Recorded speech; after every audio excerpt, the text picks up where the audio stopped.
Chapter 53. While the number of mountains around Magnolia couldn't be considered many, they definitely weren't few either. If they were connected into a mountain range, they would be able to encircle Magnolia 20 to 30 times. However, even so, the sudden disappearance of a mountain still attracted the attention of many townsfolk. That was why Villa Magnolia was even noisier than usual these past 2 days. Almost everywhere, one could hear people talking about the disappearance of a mountain. They were so excited about it that it was reduced to idle chatter after meals. While everyone in Magnolia was talking about this matter, the culprit behind it all appeared in the wilderness not far from Magnolia. Noah stood in the open field with his eyes closed, motionless, like a statue, fixed in place. Not far away, Mira and Lisanna, who had been here for quite some time, were quietly watching this scene. Ever since he turned the nearby mountain into a pile of rubble 2 days ago, Noah no longer dared to find a random mountain to stay in. Instead, he found a place where no one would come under normal circumstances, and built a simple stone house to stay in. Noah knew that he was born with a physique that was different from ordinary people. Not only was his body immune to all negative powers and side effects, but he was also able to absorb powers that didn't belong to him but entered his body. He was also able to recover his mana on his own. He also possessed mana that others couldn't match and extraordinary senses. Other things aside, just his extraordinary mana meant that once Noah learned magic, his strength would definitely increase by leaps and bounds. Furthermore, the magic that Noah had chosen to use was the superior level destruction magic, Crush. Using such a powerful magic to cast Crush, the power of Crush was absolutely astonishing. Undoubtedly, Noah knew that he had miscalculated. In the end, Noah still underestimated himself. He really didn't think that he would be able to turn an entire mountain into rubble after learning Crush for less than a day. If he had known that this would happen, Noah definitely wouldn't have chosen to stay in a mountain. Instead, he would have found a deserted place to stay.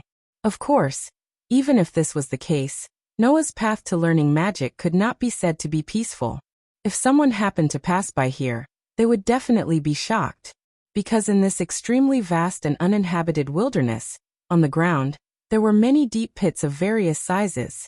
The large ones were at least 200 to 300 meters in diameter, while the small ones were at least 40 to 50 meters in diameter. It was as if they were directly hit by a continuous stream of meteorites. It was extremely shocking. These deep craters were the result of Noah's practice of Crush over the past 2 days, or when he was unable to control Crush. It was also because of these craters that Mira and Lisanna, who understood that Noah, who had learned Crush, would not be able to hide from them, were able to easily find him. Looking at Noah standing there motionless, Lisanna was a little confused. What is Big Brother Noah doing? This. Mira pondered for a moment before replying. If I'm not wrong, that guy should be familiarizing himself with the sensation of Crush, right? The sensation of Crush ? Lisanna was even more confused, her face full of confusion. When people clench their fists and exert strength, isn't it very easy to feel that their clenched fists are filled with strength? Mira explained. It's the same for magic. If magic is compared to strength, when a sorcerer uses magic, they will definitely be able to feel their magic converging in some way. Noah is now familiarizing himself with the sensation of activating magic. What's the point of doing this? Lisanna blinked. Isn't it fine as long as he can use magic? Why does he have to familiarize himself with the sensation of activating magic? Of course, other people wouldn't do this for nothing, but Noah does, Mira said gloatingly. I think he must want to familiarize himself with the sensation of activating magic. That way, even if he can't control it, he can react in time and make a response. Just like before, if Noah had run out of the mountain in time when he lost control of his magic, the mountain wouldn't have disappeared. Well, but this is also good for him. Mira crossed her arms in front of her chest. As long as he can familiarize himself with the sensation of activating magic and grasp that moment, it will be helpful to his cultivation of controlling magic. Is that so? Lisanna muttered, her voice full of hesitation. I originally wanted to see Big Brother Noah, but now he's working hard on his cultivation. What should I do? What do you mean, what should we do? Can't we just go directly? Mira didn't have as many concerns as Lisanna and walked directly in the direction of Noah. Wait, big sister Mira. Really? Lisanna hurriedly followed. In front of her, Noah closed his eyes and stood quietly. Within Noah's body, magic flowed methodically under Noah's control and slowly grew stronger. Feeling the magic power in his body, Noah nodded inwardly. Recalling how to use Crush, he immediately wanted to use it. At this moment, the sound of Mira and Lisanna's footsteps entered Noah's ears. He was about to cast a spell when he heard them. It was also at this moment that the magic in Noah's body began to flow faster. In a short moment, it was like a wild horse that had broken free of its reins and flowed according to the method of activating the magic that Noah was about to use. Not good. Noah was alarmed. This was the precursor to the activation of Crush. Sensing this, Noah hurriedly turned his head and shouted at Mira and Lisanna, "Don't come over." Mira and Lisanna both froze at the same time and reflexively stopped in their tracks. At the same time, a dazzling light burst out from Noah's body and expanded in all directions like a shockwave. Seeing the shockwave of light rush towards them, Mira and Lisanna turned pale with fright. In their hurry, they only had time to raise their hands to block in front of their eyes before their slender bodies were swallowed up by the dazzling light. Boom! A huge sound suddenly rang out. That was the sound of the ground being covered by the light from Noah's body turning into a pile of rubble that was neither too big nor too small, creating a deep crater. After a while, the light dissipated. Standing in the crater, Noah's heartbeat suddenly sped up. Could it be that Mira and Lisanna had been? What's going on? That gave me a fright. Fortunately, the nightmare that he had imagined did not come. Mira and Lisanna were still standing in the same place. Although there was shock on their faces, they were not injured, nor were they missing an arm or a leg. Mira, Lisanna. Only then did Noah put down the huge rock in his heart. But when he thought of the worst-case scenario, his face immediately tensed up. However, before Noah could reprimand the two of them, something unexpected happened. Rip! With a tearing sound, pieces of cloth of different colors flew off from Mira and Lisanna's bodies. Those were Mira and Lisanna's clothes. In the next moment, two equally tender, fair, and charming bodies were exposed to the sunlight without any obstruction. They were also exposed to Noah's eyes, becoming a beautiful scene that Noah would never forget for the rest of his life. Looking at the two charming and tender bodies in front of him, Noah's eyes widened, and his mouth slowly opened wide. Mira and Lisanna felt a chill run down their spines. They lowered their heads and looked at their own bodies. When that familiar fair and delicate figure entered their field of vision, the two girls' minds went blank and their faces flushed red in a second. A few seconds later, two screams resounded above the crater-filled field for a long time. Chapter 54. Bang! A ferocious roar and a muffled sound that was loud enough to turn into an echo reverberated in the wilderness that was filled with craters. At the same time, in one of the craters of different sizes, a burst of thick smoke and dust filled the air like an explosion. A figure flew out of the thick smoke and dust. After flying for more than 10 meters, he stopped and stood firmly on the ground, but his figure was in a rather sorry state. It was only natural that he looked wretched. If one had to describe his current situation, it would be that he was being hunted down. Moreover, it was the kind that couldn't fight back. Under such circumstances, the one who attacked him was an opponent whose strength was far inferior to his. How could Noah not be in a difficult situation? When the smoke and dust dispersed, the scene in the crater was exposed to the air. There, Mira had one hand in front of her chest, blocking a part of her fair and tender body, but it was only able to block her chest. Her other hand had completely transformed into a malevolent demonic arm, surging with a dark aura, showing Mira's angry and bashful expression. Behind her, Lisanna was squatting on the ground. Her body was curled up into a ball, completely protecting her tender body. There were tears at the corners of her eyes, as if she had been bullied. Noah felt a sense of guilt rise in his heart.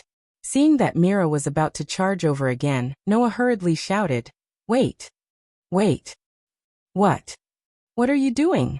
Are you trying to kill me? So, Do you want to leave behind your last words? Myra's cheeks maintained a bright red state. Her eyes were also a little moist, but she forced herself to put on a fierce expression. In the end, it made Mira appear as though she had been wronged, causing Noah's heart to involuntarily tremble. His gaze involuntarily once again drifted to Myra's delicate body that was tinged with red. You're still looking. Myra's hands tightened in front of her chest. Her expression was one of extreme shame and anger. Do you really want to die? I didn't mean that. Noah hurriedly turned his head away. Just as he was about to say something, he heard Mira say this. I only have one question for you. Mira bit her lips and her voice began to soften. You saw it, right? Noah's body immediately stiffened. He couldn't help but recall the beautiful scene he had just seen. From a certain perspective, it was absolutely unforgettable. Fair skin, slender waist, beautiful curves, tender body, and the large breasts that had just begun to develop, and the heart-trembling little red. Noah, who had never had such an experience before, blushed as expected. His eyes were filled with turbulent emotions, causing tears to well up in Myra's eyes. You really did see it all? No. Wait. Noah could only be at a loss. His mind was in a mess as he tried to defend himself, but in fact, it was just nonsense. In the end, it's not my fault. You were the ones who approached it without permission. I don't want to see that kind of thing. You don't want to see something like that? Myra's face, which was still filled with shyness a second ago, immediately darkened.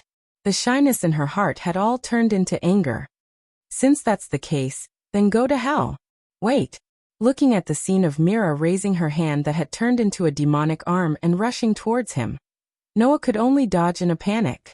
However, in a situation where he was in the wrong and couldn't fight back, and Noah and Myra's strength were similar, Noah was undoubtedly at an absolute disadvantage.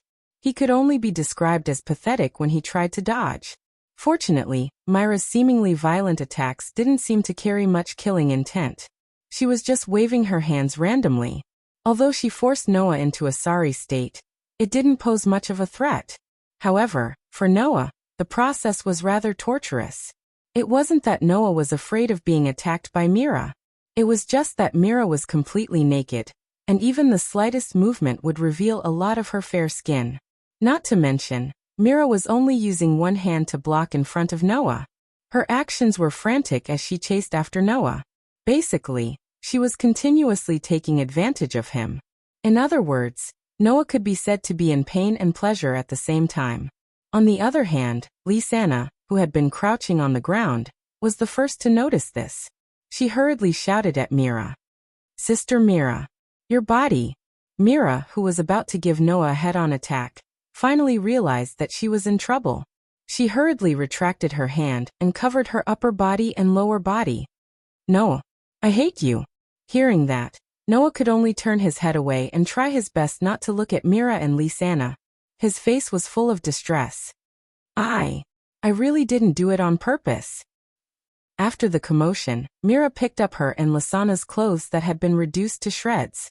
Using some unknown method, she wove a large number of shreds into something that resembled a swimsuit and put it on with Lisanna.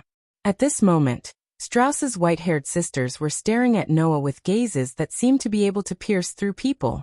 One had a ferocious expression, while the other had puffed up her cheeks and looked aggrieved.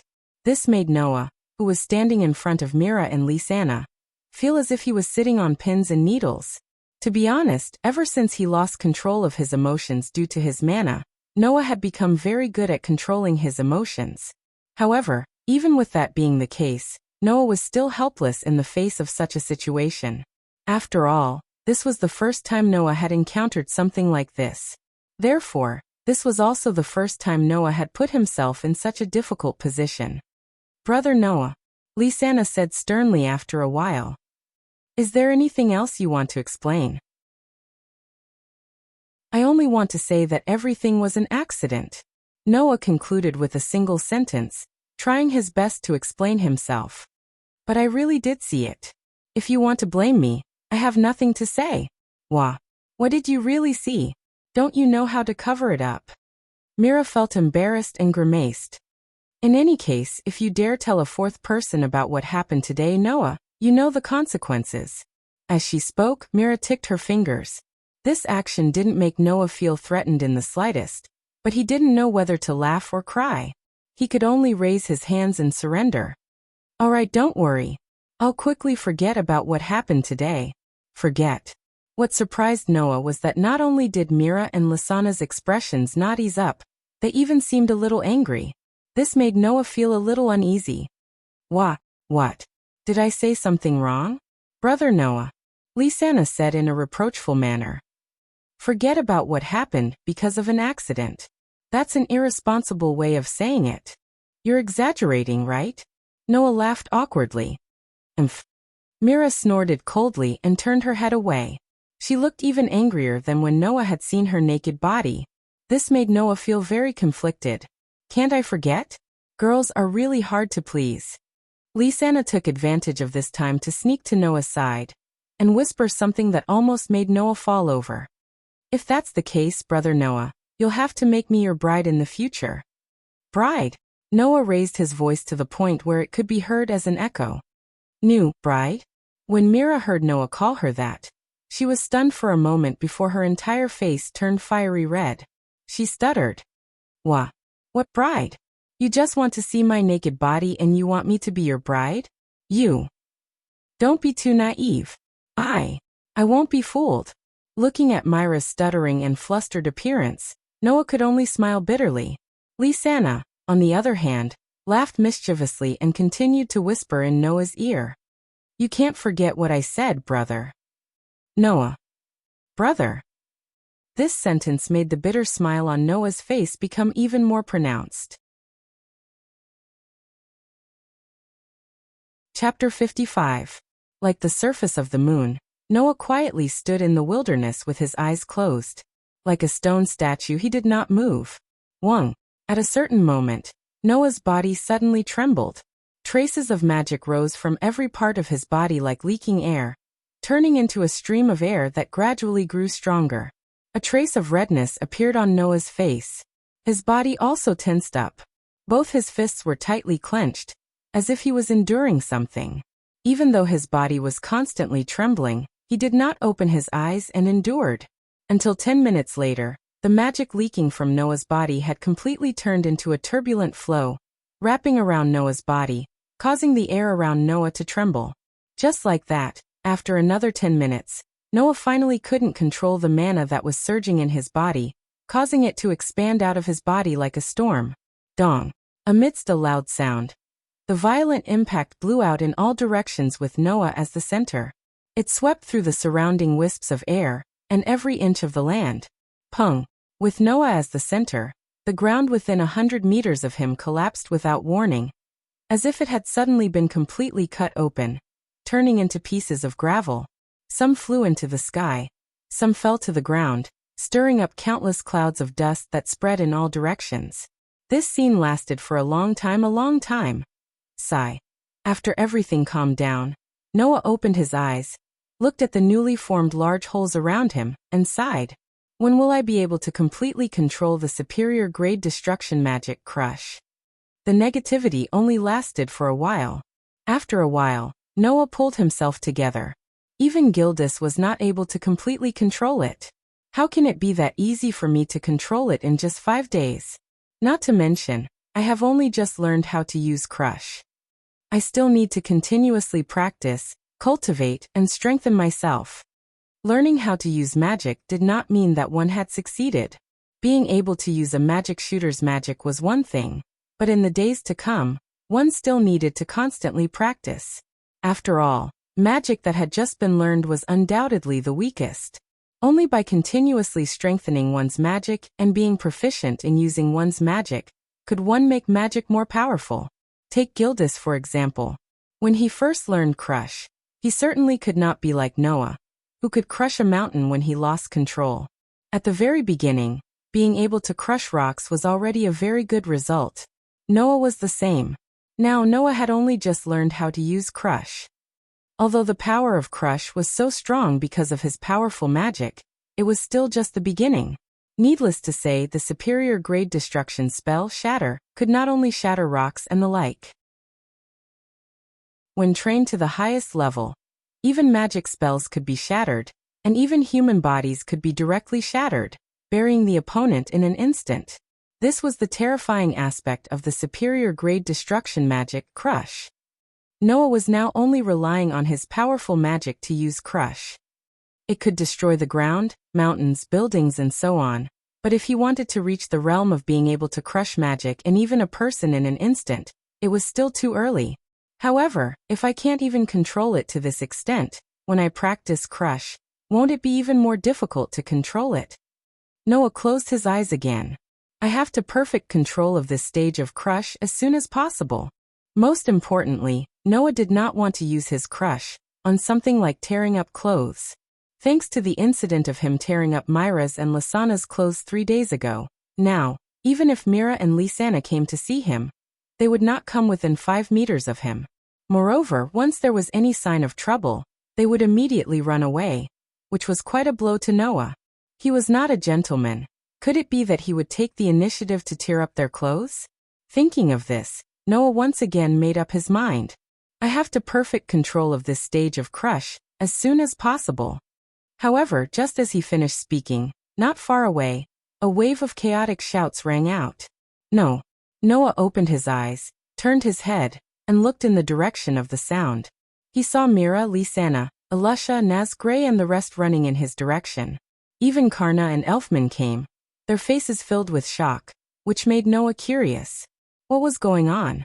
The madly running companions originally wanted to gather around Noah, but Mira and Lysana stopped precisely when they were 5 meters away from Noah, and hurriedly stopped everyone. Wait! Don't go near Noah. Ha!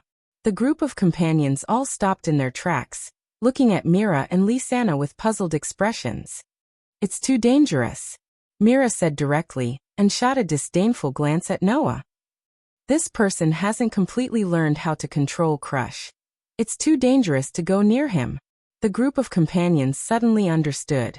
Of course, they only thought that Mira was only referring to the danger that Noah's Crush would put them in, but they did not know that the danger Mira was referring to was not them, but the clothes on their bodies. Obviously, Mira had completely treated Noah's Crush as a magic used to tear up clothes. Regarding this, Noah did not have any room to explain, and could only ask the group with a puzzled mood. What are you all in such a hurry for? Right. Gray remembered the reason for his visit. Listen to me, Noah. Something big has happened. Right.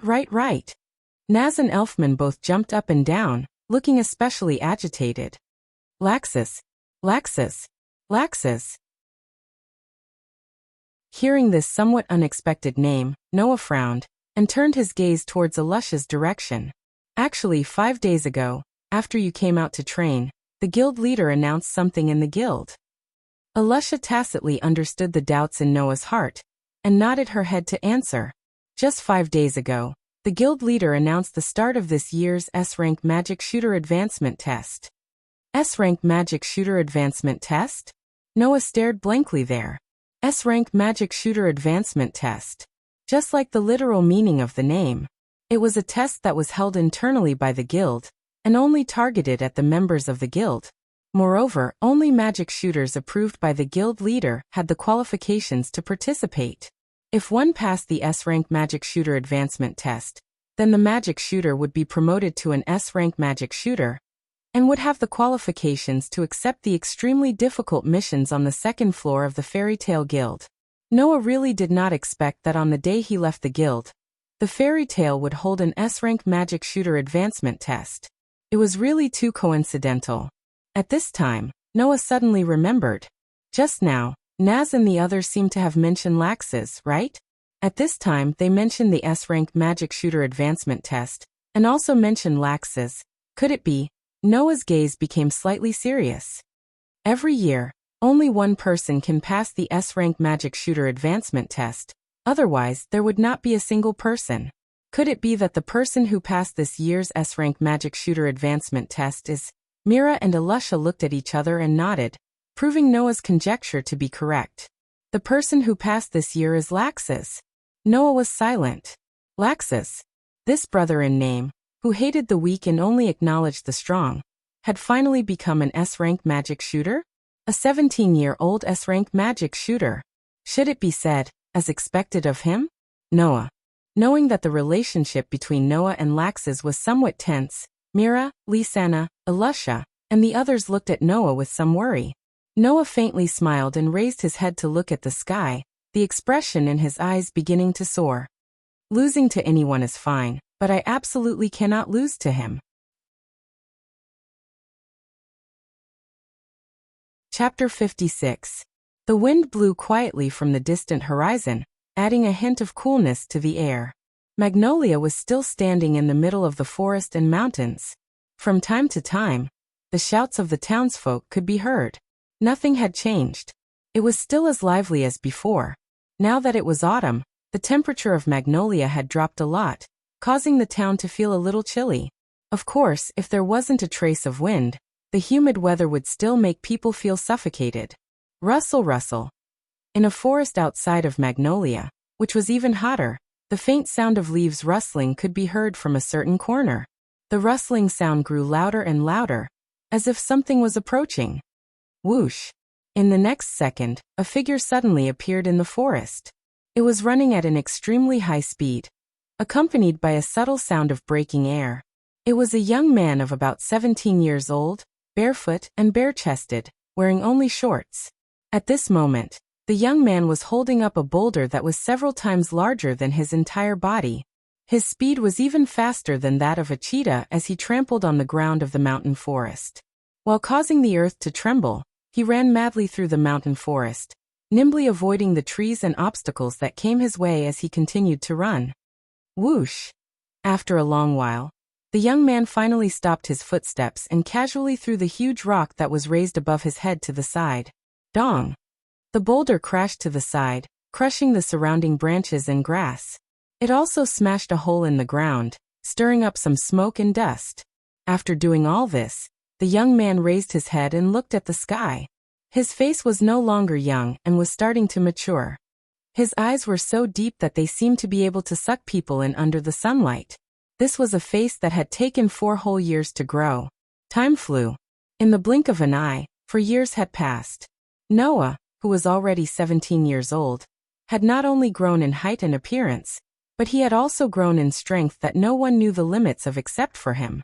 Ever since Noah received the news that Laxus had passed the S-rank magic shooter advancement test and was promoted to an S-rank magic shooter, not only had he not returned to Fairy Tale, but he had also been challenging his limits almost every day.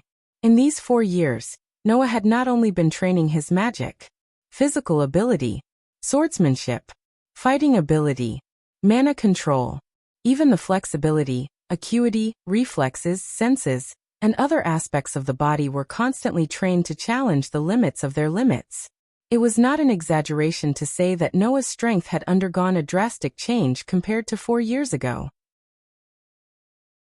At the very least, Noah was confident that if he had the chance to fight the Noah from 4 years ago, he would be able to defeat the Noah from 4 years ago without using any destructive spells or superb sword skills. In fact, he wouldn't even need to move half a step. He would be able to defeat the Noah from 4 years ago with just a swing of his fist. This was only a portion of Noah's current strength.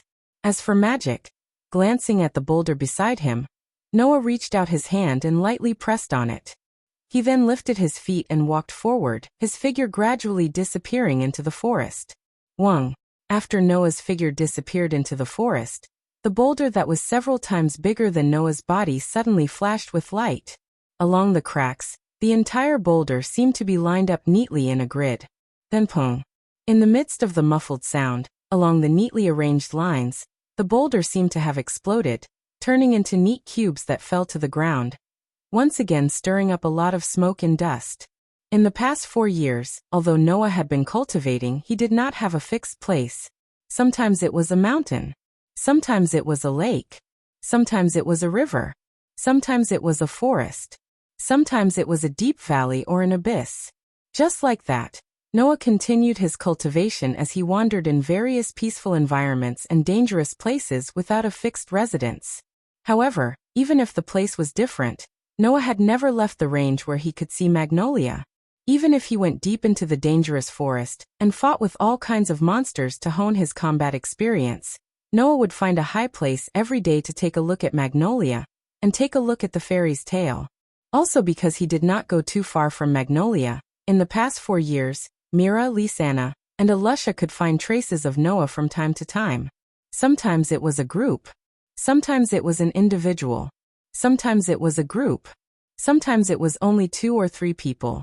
In short, every once in a while, Noah could always see his childhood friends, so his days were not boring. After all, even the longest time they did not see each other was only half a year.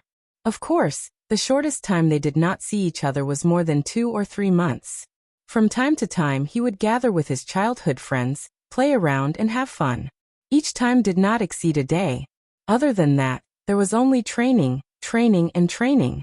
In this life of training, Noah completed these 4 years of cultivation. Noah put on a simple white shirt, black trousers, and a white coat that went past his thighs. He turned his head and looked in the direction of Magnolia. The familiar guild building seemed to appear in his eyes. After a while he murmured to himself, "That's right. It's time to go back, right?" As he said this, Noah clenched his fist and spread out his hand. A fog-like white light rose from it and rolled back and forth. Only those who were familiar with the high-grade destructive spell Crush would know that if this fog-like white light accidentally touched something, the thing that touched it would definitely be smashed to pieces. Noah allowed such a dangerous thing to roll back and forth on his palm, and skillfully let the light dim. After a while he clenched his fist tightly. In fact, since a year ago Noah's Crush had never gone out of control. However, for the sake of conservatism, Noah still trained Crush for an entire year. Now, Noah had 100% confidence to make such a declaration. Even Kilda's control of Crush is not as good as mine. After leaving such a declaration, Noah finally could not suppress the feelings of homesickness in his heart. On his face, an excited smile that he had not seen for a long time appeared. He reached out, grabbed the cloth bag that contained the knight's sword and walked towards Magnolia. Magnolia, fairy's tale. Looking at the familiar building in front of him, Noah was stunned for a long time. For years. He had not returned for a full 4 years. Even if 4 years had passed, fairy's tale still did not change much. Only the door seemed to have been changed a few times. Thinking about it, it should not have been destroyed by nature, but by those troublemakers, right? Taking a deep breath, Noah suppressed the feelings in his heart. He reached out and pushed open the door of the guild. The sun had just risen not long ago. Therefore, there was no one in the first floor of the guild's bar. Noah looked at the familiar scene and walked around the bar. Then he walked up the stairs to the 3rd floor and reached the door of his room. He reached out and pushed it open. What entered his eyes was a scene that completely overlapped with the scene in his memory. Not even the slightest bit of change. But there was not a speck of dust. Just like when Noah had just left. Noah stood at the door and looked for a long time. After a long while, a voice gently reverberated in this simple and crude room. "I'm back."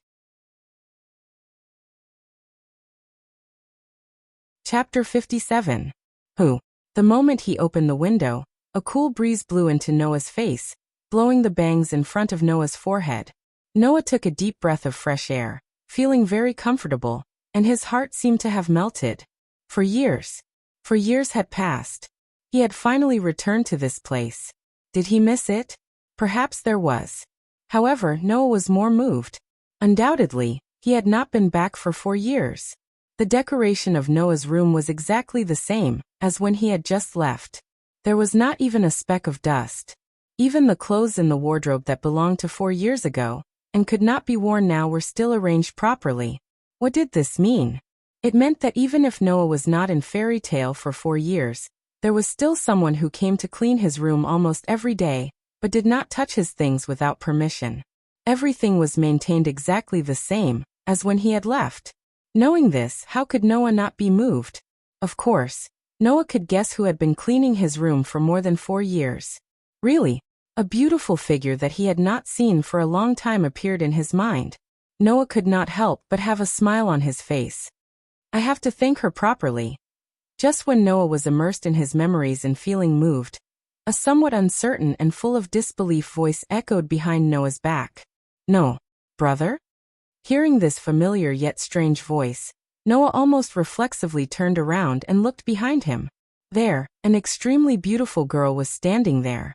It was a cute and delicate young girl who was about 15 or 16 years old. She had snow-white, soft, shoulder-length hair, and was as white as snow. The girl stood at the door, looking at Noah with a very hesitant and somewhat excited expression. Her voice was slightly trembling as it squeezed out from her throat. "Brother Noah, is that you?" Seeing the girl who had changed quite a bit from the familiar figure in his memories call out to him with a familiar tone and address, Noah only stared at her, his expression becoming more and more gentle. "Although I have left the guild for 4 years, if I remember correctly, you found me in the wilderness half a year ago. You should be able to recognize me, right?" Saying this, Noah called out the name of the extremely beautiful girl in front of him. "Lisanna." Lisanna finally confirmed that the person in front of her was the owner of this room. All the hesitation and uncertainty on her delicate face turned into excitement, and she did not hesitate to throw herself at Noah. "Brother Noah." Noah did not expect her to throw herself at him, and was hugged so tightly that he almost fell to the ground. However, she didn't care about that at all. She hugged Noah with all her might, rubbing her little face against his chest. "Brother Noah, you're finally back. That's great. That's great." Feeling the soft and delicate body of the girl in his embrace through close proximity, Noah's heart that hadn't wavered in the past 4 years was fiercely shaken for a few seconds. Even 4 years ago, when she was still very close to Noah, the most she did was hold Noah's hand and hug Noah's arm. Although she would sometimes act spoiled and make Noah piggyback her, she had never hugged Noah. So without a doubt, this was the first time she had hugged Noah so fiercely, allowing Noah to hug her tightly. How could Noah, who had never been so close to a girl before, he didn't know about Mila and Lisanna kissing him, not be shaken? Moreover, the current Lisanna could not be compared to the Lisanna of the past. At the very least, Noah, who was hugged tightly by Lisanna, could clearly feel that Lisanna had begun to develop. Hidden under her clothes, there was a certain degree of softness. I know you're happy. I'm happy too," Noah said somewhat awkwardly. "But you don't have to be so excited, right? Didn't we just meet half a year ago? You also know that we haven't seen each other for half a year." Lisanna raised her head from Noah's embrace and stared straight at Noah with a somewhat angry expression. "We used to be together every day, but we've only seen each other less than 10 times in the past 4 years. You won't let me get excited." All right, I know." Noah could only surrender. Suppressing the rare wavering in his heart, he stretched out his hand and gently stroked Lisanna's beautiful white hair like he did when they were children. "I'm back.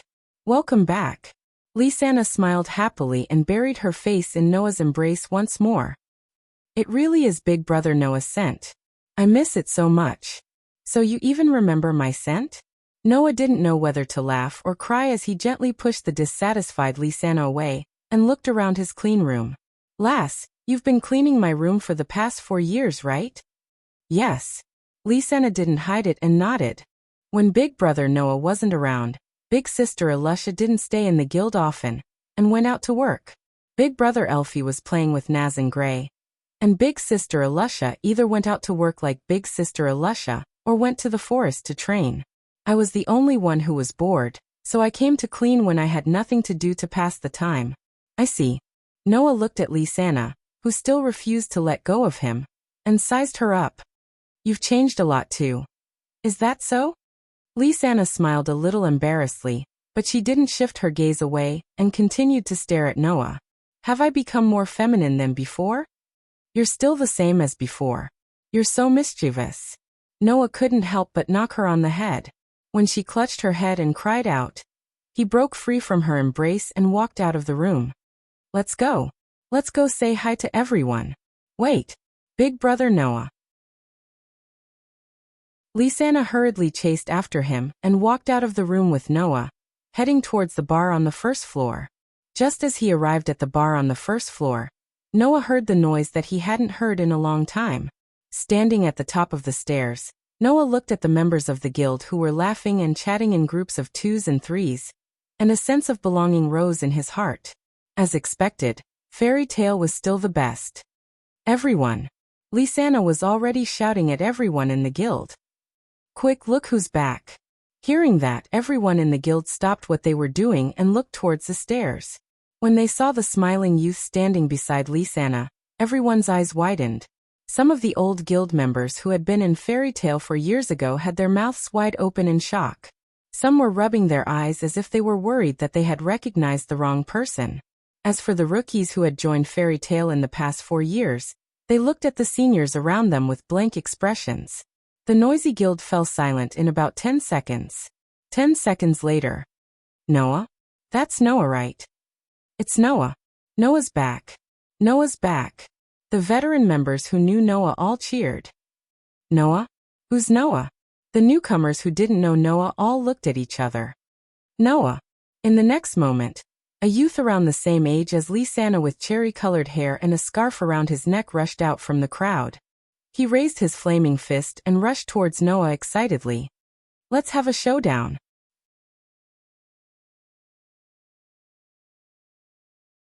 Chapter 58. Let's settle this once and for all. What a familiar voice. What a familiar line. What a familiar figure. What a familiar scene. This nostalgic scene completely dispelled Noah's slight discomfort after not coming back for 4 years, causing the corners of Noah's mouth to slowly curl up. As if it had just happened yesterday. As if it had just happened yesterday, Noah stretched out his hand, clenched his fist, and directly punched the cherry-haired youth's abdomen at a speed many times faster than the speed of the incoming cherry-haired youth. Bang! Ow! Amidst a strange scream, the cherry-haired youth who was hit in the abdomen by Noah had his eyes bulged, his body stiffened, and then softly fell to the ground. I just came back and I want to have a good rest, so can we talk about this next time? Noah slowly retracted his fist, and under the speechless expression of the entire Fairy Tale Guild members, he smiled and greeted the cherry-haired youth who was lying on the ground.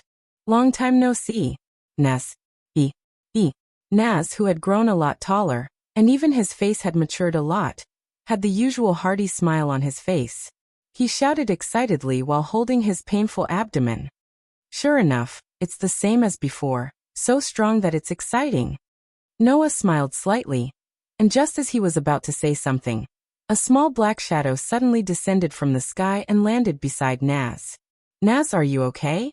Huh. Noah was a little surprised, because floating beside Naz, who was lying on the ground, was a cat. It was a blue cat with a pair of white wings on its back. I'm fine. Naz jumped up from the ground energetically, rubbed his abdomen, and said to the cat with wings, This level is nothing, hubby. Hubby. Noah looked curiously at the cat with wings.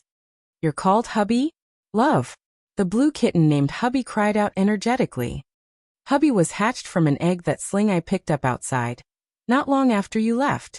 At this time, a young man with short black hair and a Fairy Tale Guild emblem on the right side of his chest walked out from the crowd and gave Noah a big hug. He was completely naked and only wore a pair of shorts. You're finally back, you rascal. Gray. Noah gave Gray a hug as well, and then said with a smile, It's been a long time since we last met. You haven't changed at all. You're not even wearing clothes. Oh, I forgot. Gray acted as if he had just realized that he was not wearing any clothes, which made everyone laugh again. Huff.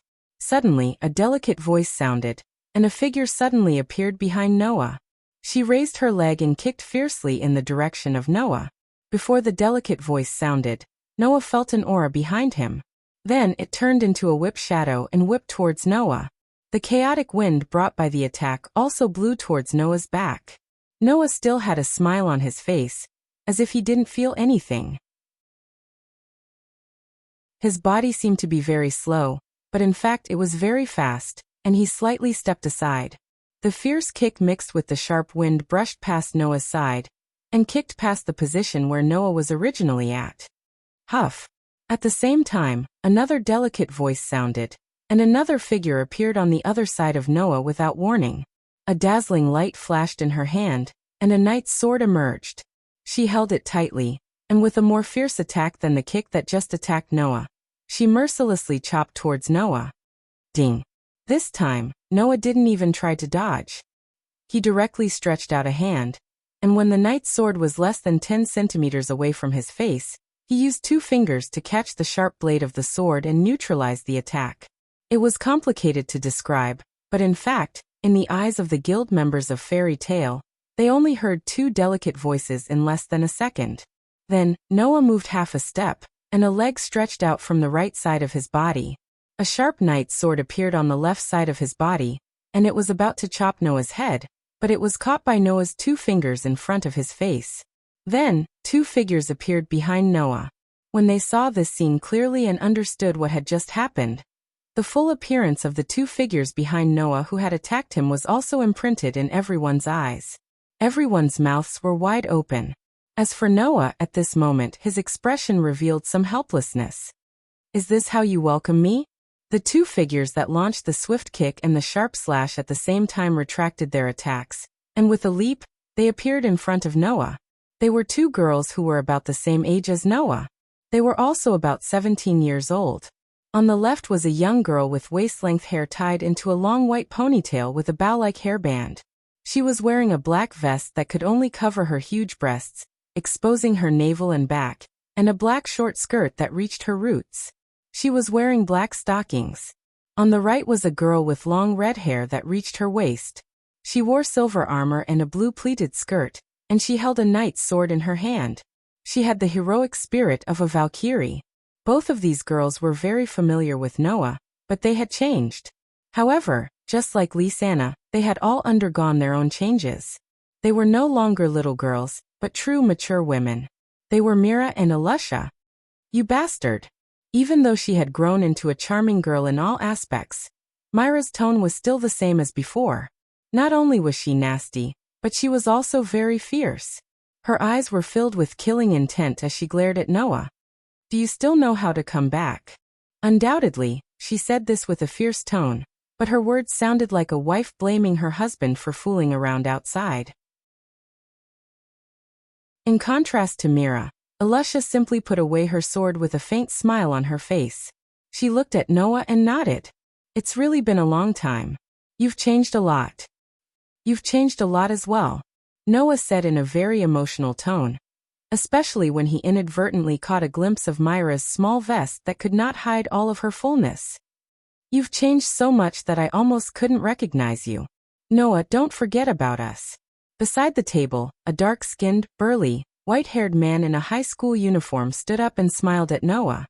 We're here too. You're back? Beside him, a girl with long, curly black hair, and wearing a swimsuit called out in a drunken manner. She hugged a large barrel of wine and drank boldly. There's finally a decent man in this guild. You're Elfman and Kana? Noah asked in a surprised tone. You've changed a lot too, especially Kana. When did you learn how to drink? Ma. Kana held her red face and laughed boldly. Don't mind such a small matter. His gaze swept across the faces of his childhood playmates. Looking at their current appearances and recalling the last time he saw them, Noah could only sigh at how time could change everything. At this moment, a short old man walked over from the bar and stopped in front of Noah. All the voices in the guild disappeared in an instant. Noah looked at the old man in front of him who he hadn't seen for 4 years. The old man also looked at Noah. Their eyes were filled with undetectable excitement. After a long time, the old man smiled and spoke. You've grown up. Noah nodded heavily and spat out a sentence that contained almost all his emotions. I'm back, Grandpa.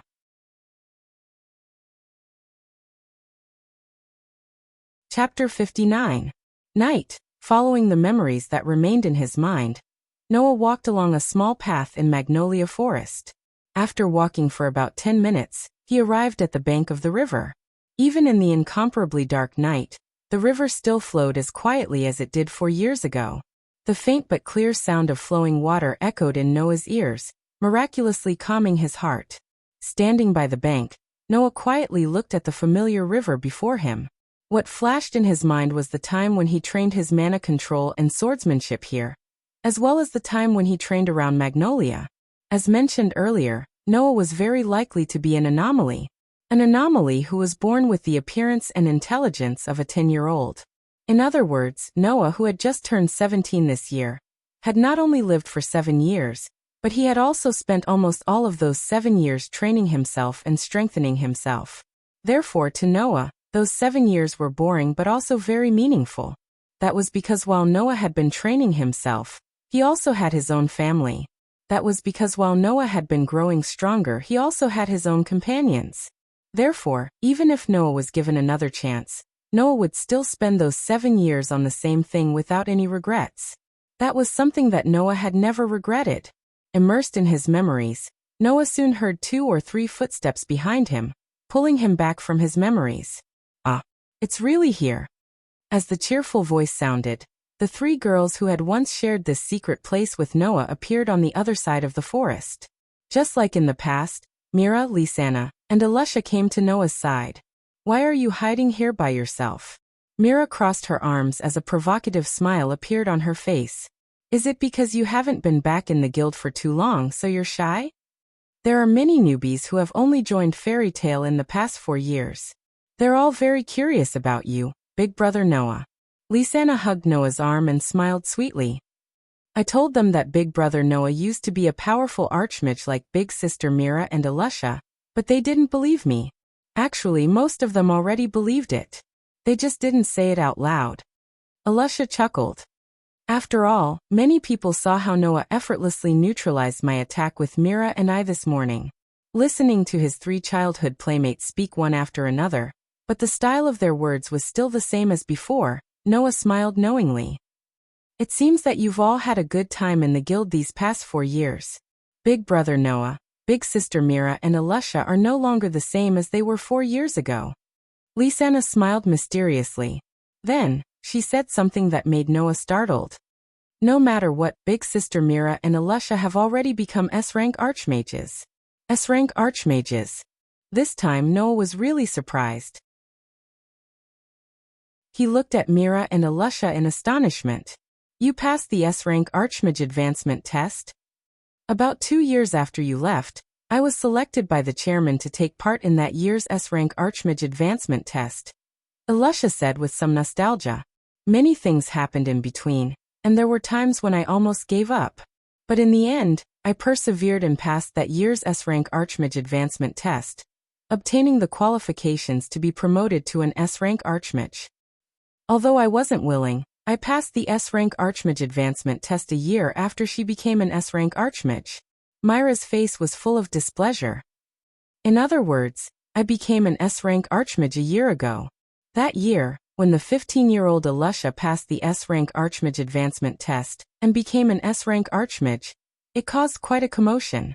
Because of this, she became known as the youngest S-rank archmage in the history of Fairy Tale," Lisanna said with a smile. Although Big Sister Mira was late by a year, there weren't many people in the history of Fairy Tale who became an S-rank archmage at the age of 16. "Big Brother Noah, you're not just one step behind." Hearing that, the shock in Noah's heart slowly dissipated. Looking at Mira and Alusha's faces, he more or less felt admiration for these 2 playmates of the same age. Noah didn't know what the S-rank archmage advancement test of other guilds was like. Fairy Tale's S-rank archmage advancement test had some changes every year, so it couldn't be used as a reference. However, if Fairy Tale's members wanted to take part in the S-rank archmage advancement test, first of all, not only did they need to have a certain amount of strength, they also needed to have a certain amount of experience. This experience didn't refer to the length of time they had spent in Fairy Tale. It might be a bit of an exaggeration to say that a new member could take part in Fairy Tale's S-rank archmage advancement test, but basically, if they had 1 or 2 years' time, it wouldn't be a problem to take part in Fairy Tale's S-rank archmage advancement test. Therefore, the experience here referred to the archmage's activity and ability before taking part in the S-rank archmage advancement test. That was to say, the archmage had accepted and completed a certain number of tasks in the guild. In the end, this so-called experience was to let the guild leader see that they had the ability to take part in the S-rank archmage advancement test. In this way, the guild leader would consider letting the archmage who was active enough to enter his site and had a certain amount of ability to take part in the S-rank archmage advancement test. When Alusha took part in the S-rank Archmage advancement test, she was 15 years old. When Mira took part in the S-rank Archmage advancement test, she was 16 years old. This was enough to prove that the two girls were able to obtain the qualifications to take part in the S-rank Archmage advancement test at such a young age. How much effort had they put in? Even Noah's nominal elder brother, the genius who had shocked Kildas, only obtained the qualifications to take part in the S-rank Archmage advancement test at the age of 17. He passed and was promoted to an S-rank Archmage. Mira and Alusha were able to reach this step earlier than Lax's. It was no wonder that Alusha spoke with a slightly proud tone. "Aren't you guys too cunning?" Noah was slightly dissatisfied. "In these 4 years, you guys have come looking for me many times, but you didn't tell me about this matter?" Mira, Lisanna, and Alusha laughed at the same time, as if telling Noah that they did it on purpose. Noah smiled bitterly. "Then how are you doing?" Mira licked her lips and looked at Noah with a burning gaze. "Since you've chosen to come back, that means that your crush will no longer cause any problems, right?" Lisanna and Alusha's eyes were also shining, clearly very concerned about this matter. In response, Noah seemed to be repaying the 3 girls for their pranks and unhappily avoided answering. "Want to know? Let's talk about it when we have the chance." This sentence unsurprisingly caused Mira and Alusha to be dissatisfied. Only Lisanna looked as if she had thought of something. Her face was slightly red as she moved her face close to Noah's ear and said in a mosquito-like voice, "This time, Big Brother Noah won't crush my clothes and Big Sister Myra's, right?" Noah almost tripped and fell to the ground. He rolled his eyes, causing Lisanna to laugh continuously. This night, it was as if they had returned to their childhood. The 4 of them stayed in a secret place that only they knew. The sounds of laughter and banter lasted for a long time.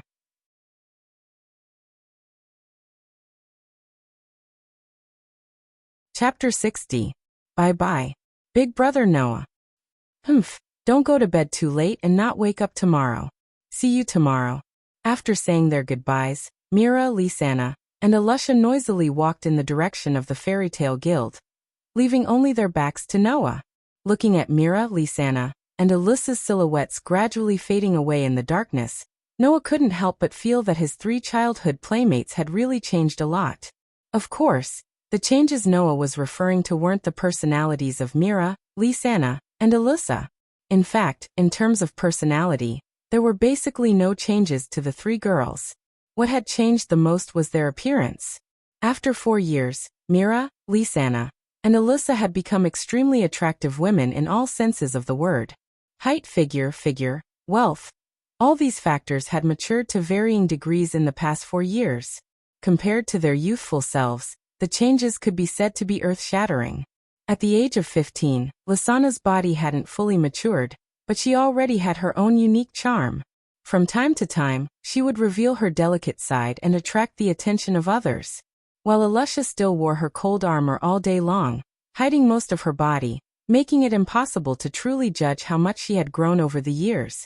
However, her delicate face had shed 80 to 90% of its childishness, and was now extremely beautiful. There was no need to talk about Mira. Her looks weren't inferior to Alusha's, and her beautiful figure wasn't completely hidden like Alusha's. The impact on Noah was the greatest. Undoubtedly, when they were found half a year ago in the wilderness, the growth of the 3 girls wasn't so obvious. In just half a year, they had actually grown to such an extent. This was probably what the saying, "A girl changes 18 times between childhood and womanhood" meant. Everyone's grown up. In the end, Noah could only sigh and turn around, walking in the direction of the Fairy Tale Guild. Not far from Fairy Tale, there was a female dormitory specially provided for the girls of the guild. Ever since Alusha joined Fairy Tale, she lived in the female dormitory, and the other girls of the guild lived there as well. Mira and Lisanna, on the other hand, lived with Elfman. The 3 siblings lived somewhere else. As for Noah, he still chose to live in the Fairy Tale Guild. After all, that was where Noah had lived for at least 2 years. From a certain point of view, it was an existence that was similar to his shelter. He really couldn't bear to move out. Apart from Noah, no one else in the Fairy Tale Guild would be there at night unless something special happened. Or perhaps someone had come specifically for Noah. At a place where they could clearly see the entrance of fairy tale, Noah had unknowingly stopped in his tracks. He stood there and raised his eyes to look ahead. Whoosh! A cold night wind blew from afar, blowing past Noah and the entrance of fairy tale. Standing there, a tall and sturdy figure with a coat fluttered in the wind. It was a young man who was around 20 years old, slightly older than Noah. He wore a magic musical instrument called a sound pot on his ear. The young man stood not far from the entrance of Fairy's Tale with his arms crossed in front of his chest and his eyes closed. He allowed the fur coat draped over his body to fly up and down in the wind, exuding an oppressive aura that could not be ignored. And this oppressive aura, when Noah appeared, obviously became more vigorous. Noah looked straight at the young man who was exuding a powerful aura without saying a word. Although the expression on his face wasn't as calm as if he had expected the other party to come, he also believed that it wouldn't be strange for the other party to appear in front of him anytime. After a while, the young man slowly opened his eyes, revealing a pair of eyes that were as sharp as an eagle's and as violent as a tiger's in Noah's field of vision. "You have grown up." Hearing this, Noah replied with a calm face. "You are still the same as before, not much has changed." It was only 2 or 3 seconds of conversation, but the atmosphere was filled with tension. Anyone could see that the relationship between the two of them could not be considered friendly. "Do you need something from me?" Noah, who clearly knew the other party's personality, did not have the intention to waste any time and directly looked at the other party. Laxus. The one who came was Noah's elder brother in name, Makarov's grandson Laxus Doria. "Don't be so cold, as your elder brother. Don't I have the right to care for my younger brother?" Laxus said with a cold expression. "Didn't you learn Kildas's magic, and make an oath in front of the guild members that you will not return if you can't completely control your magic and train outside for 4 years? Now that you are back, it means that you have succeeded, right?" Laxus lowered his arms that were crossed in front of his chest, his eyes slowly becoming dangerous. "Just a little. Let me, your elder brother, test your tolerance. Let me see how much you have grown in these 4 years." The tension in the air instantly turned into a heavy feeling. Facing Laxus's unfriendly invitation, Noah's face was still calm, but his eyes revealed a rare look of mockery. "What? When did you become like Naz, looking for people to duel? Don't confuse me with that guy who likes to play games." Laxus grinned maliciously. "I only attack the prey that I am interested in." As soon as his voice fell, golden arcs of electricity suddenly surged out from Laxus's body, finally forming a layer of lightning net that enveloped his entire body. Noah looked at the arcs of electricity that enveloped Laxus like countless snakes that leaped around him. He felt that the other party's magic power was many times more powerful than that at the ritual lake, and slightly narrowed his eyes. On the opposite side, Laxus had already sneered. He suddenly stomped his foot, and a bolt of lightning as thick as an arm suddenly fell from his body. Like a python, it traveled along Laxus's foot to the ground, and then along the ground, it violently shot towards Noah.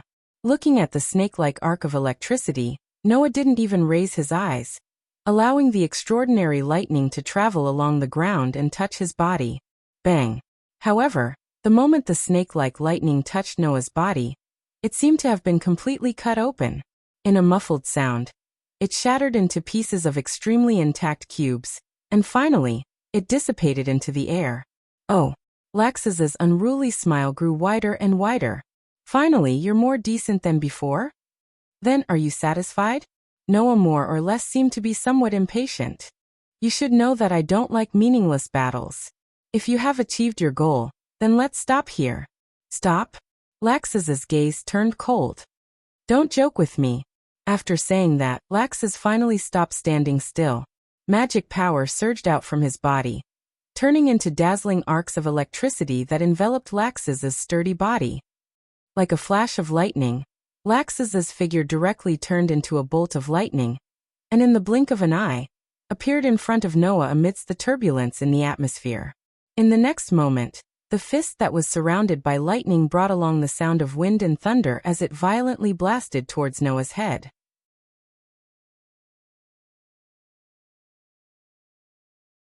Chapter 61. Beep, beep, beep. The sound of thunder and lightning clashing spread in the air. Buzz. The atmosphere was also vibrating wildly. Noah finally raised his head, due to the oncoming violent thunder force. His gaze was fixed on the huge fist wrapped in thunder and lightning, and he casually took a small step to the left. The fist wrapped in thunder and lightning brushed past Noah's ear, and the sound of thunder reverberated crazily.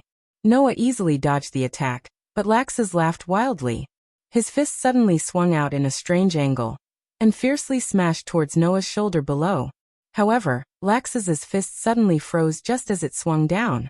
Unknowingly, Noah's hand had already grasped Laxus's wrist that was smashing down. The force in his hand was constantly exerting on Laxus's wrist, causing Laxus to feel a slight pain. His strength is quite strong. Laxus's attack was blocked again, and a hint of surprise appeared in his eyes. Immediately, the hand that was grasped by Noah's wrist suddenly surged with thunder and lightning. Beep, beep, beep. The violent golden arc condensed into a ball in Laxus's hand, and turned into a scorching plasma body. Laxus roared as if he was holding thunder and lightning in his hand. Violent volt. The power of the hand that was enveloped by lightning surged, and it forcibly broke free from Noah's hand that was holding it. With a fierce force, it smashed down furiously. This smash even produced a tearing sound in the air, and the golden arc also lit up the entire scene. Feeling the power of Laxus's blow, Noah was slightly surprised. He finally stopped defending, and his body suddenly retreated, clenching his fist tightly. Buzz! A white radiance emerged from Noah's fist, and as Noah swung, it fiercely collided with Laxus's thunder and lightning fist. Bang! A muffled sound rang out, and a violent wind blew in all directions. Bang! In the center of the wind, the plasma body in Laxus's hand was like a fragile powder the moment it came into contact with the white radiance in Noah's hand. It couldn't even last for a second, and it turned into complete small cubes and shattered. Superior grade destruction magic, crush. It wasn't only able to shatter matter. When it's learned, it can even shatter magic in one move. After 4 years, Noah has finally mastered Crush, to the point of being able to destroy his opponent's magic. Laxus's body was slightly sluggish, but he quickly recovered. A fierce glint flashed in his eyes, and he even raised his other hand. Both of his fists flashed with the radiance of thunder and lightning, and wildly danced out, creating a dazzling lightning fist that almost covered Noah's field of vision. The sharp sound of wind breaking echoed in the night sky. Facing Laxus's fierce attack, Noah's expression didn't change, and he also raised his fist, which was flashing with the unique magical radiance of Crush. With the help of his outstanding perception ability, no matter how fast Laxus's attack was, the real attack still couldn't escape Noah's prying eyes. Therefore, when the violent lightning fist came, Noah immediately swung his fist, not to be outdone, and fiercely punched back. Bang, bang, bang, bang. For a moment, in front of the door of Fairy's Tale, white light and lightning constantly flashed. The two sides in the battle punched back and forth, and afterimages frequently appeared in the air, creating a dull sound. It wasn't just the sound of fists colliding with each other, but also the sound of the golden lightning being shattered in one move by Crush. Noah was actually able to fight so many rounds with Laxus, who had been an S-rank magic shooter for 4 years, and still not lose. This was something that even Mira and Alusha, who were S-rank magic shooters like Laxus, couldn't do. Only Laxus knew that on the surface, the two seemed to be evenly matched, but the one who was at a disadvantage was himself. Every time the lightning wrapped around Laxus's fist rose, it would be mercilessly shattered by Noah's Crush. In other words, Laxus's and Noah's fists collided, and it was only a simple brute fist. Under such circumstances, Laxus could clearly feel that with every collision of fists, his own arm was also transmitted with a considerable amount of force, shaking Laxus's fist to the point of pain, and his body to the point of trembling violently. In the past 4 years, Noah had not only been practicing magic with all his might, physical ability, reaction ability, fighting ability, perception ability, battle experience, and so on and so forth. All of these were within the scope of Noah's training. Clearly, in terms of physical ability, Noah was superior to Laxus by a notch. Furious thunderstorm. A hint of seriousness emerged in Laxus's eyes, and the underestimation of Noah that he had in his heart all this time was also retracted. The wind from his fist changed, and with a roar, a violent sound of thunder abruptly resounded in the air. Suddenly, in the sky, a pitch-black thundercloud appeared without any warning, and the lightning that rose from Laxus's body flickered within, and then quickly retracted. Rumble. In the next moment, thunderbolts emerged from the thunderclouds like a violent storm. As soon as they fell, they mercilessly smashed downward. Noah's pitch-black eyes suddenly surged with a hint of coldness, and an incomparably valiant magic, like a flood, violently burst out from his body. At this moment, Noah finally displayed his unparalleled magic. As his magic surged, Noah's fist was also tightly clenched, and a white light gathered on his fist, and suddenly he blasted upwards. Wong. Under the slightly shocked gaze of Laxus, on the fist that Noah swung upwards, a bright white light suddenly burst out, turning into a substantial impact light beam, and with an ear-piercing explosion, it soared into the sky and collided with the storm of lightning. Dong. A loud, oppressive sound reverberated through the air, and a vigorous shockwave surged out, causing the ground around the fairy tale to crack open like a spiderweb. And the storm of lightning was also instantly crushed by the white impact light beam, one by one, and shattered. Immediately after, the white impact light beam did not reduce in power, and collided with the pitch-black thundercloud. Pong. The pitch-black thundercloud immediately followed the fate of the storm of lightning, and was instantly dispersed by the white impact light beam, turning into complete cubes and shattering into pieces. Then, the pitch-black thundercloud was completely shattered like black particles, and slowly floated down in the background. The scene of Noah's cold expression, raising his fist, mixed with a fierce wind, and fiercely smashing towards Laxus, was imprinted in his eyes. This scene was clearly reflected in his eyes, and Noah's fist also slowly enlarged in Laxus's pupils, causing Laxus's pupils to shrink. Just as Noah's fist was about to hit Laxus, a surge of magic rose from Laxus's strong body. Ah! Laxus roared out, and the muscles on his whole body fiercely bulged. Both of his arms were like iron hammers, and his body flashed with violent lightning. A fist mixed with violent lightning struck out, and Laxus' beast-like roar reverberated in the night sky. Thunder Dragon's crushing fist. As a result, the fist that was covered with resplendent white light and the fist that was covered with berserk lightning violently collided. Dong. Under the night sky, in front of Fairy's Tale's door, a storm-like shockwave suddenly exploded, bringing with it lightning and white light that filled every corner of the scene. For a long time it was unable to calm down.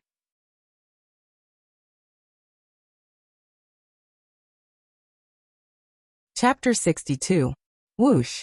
A gust of wind blew past the location of the fairy's tail, causing the dust and wind in front of the fairy's tail to dissipate along with the wind. Beep! Traces of weak electric arcs were still spreading on the ground. Pa! Pa! Small pieces of gravel fell to the ground one after another.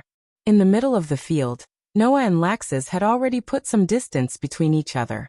Separated by this distance, they stared at each other with different expressions in their eyes.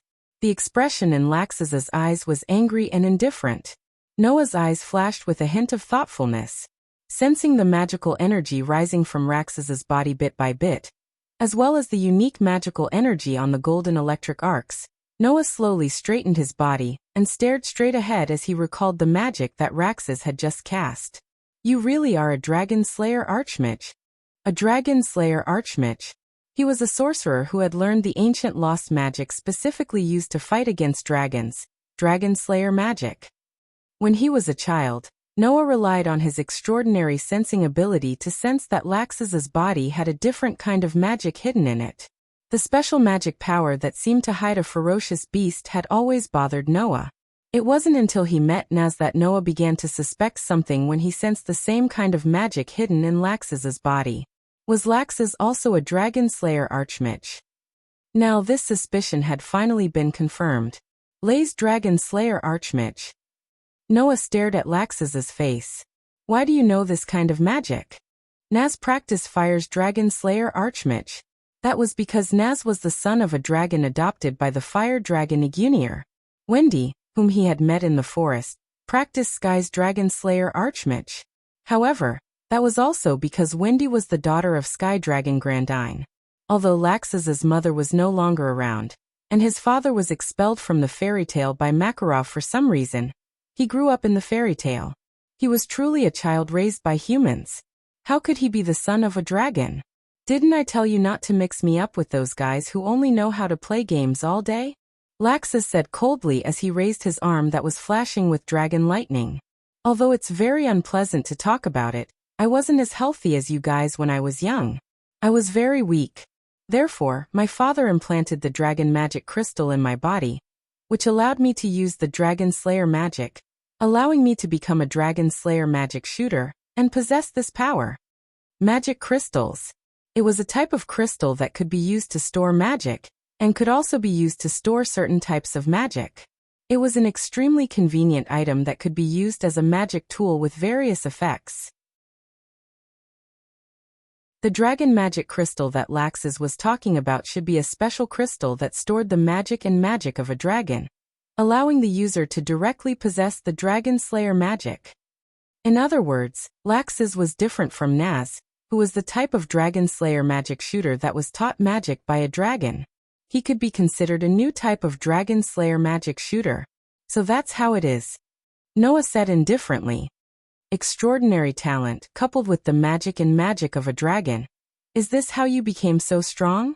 Although Lax's lightning attribute dragon slayer magic was only a flash in the pan, just from the magic that Noah sensed, Lax's was probably much stronger than Mira and Alusha. And judging from Lax's speed of growth, in another 2 to 3 years, Lax's might even catch up to Kilda's.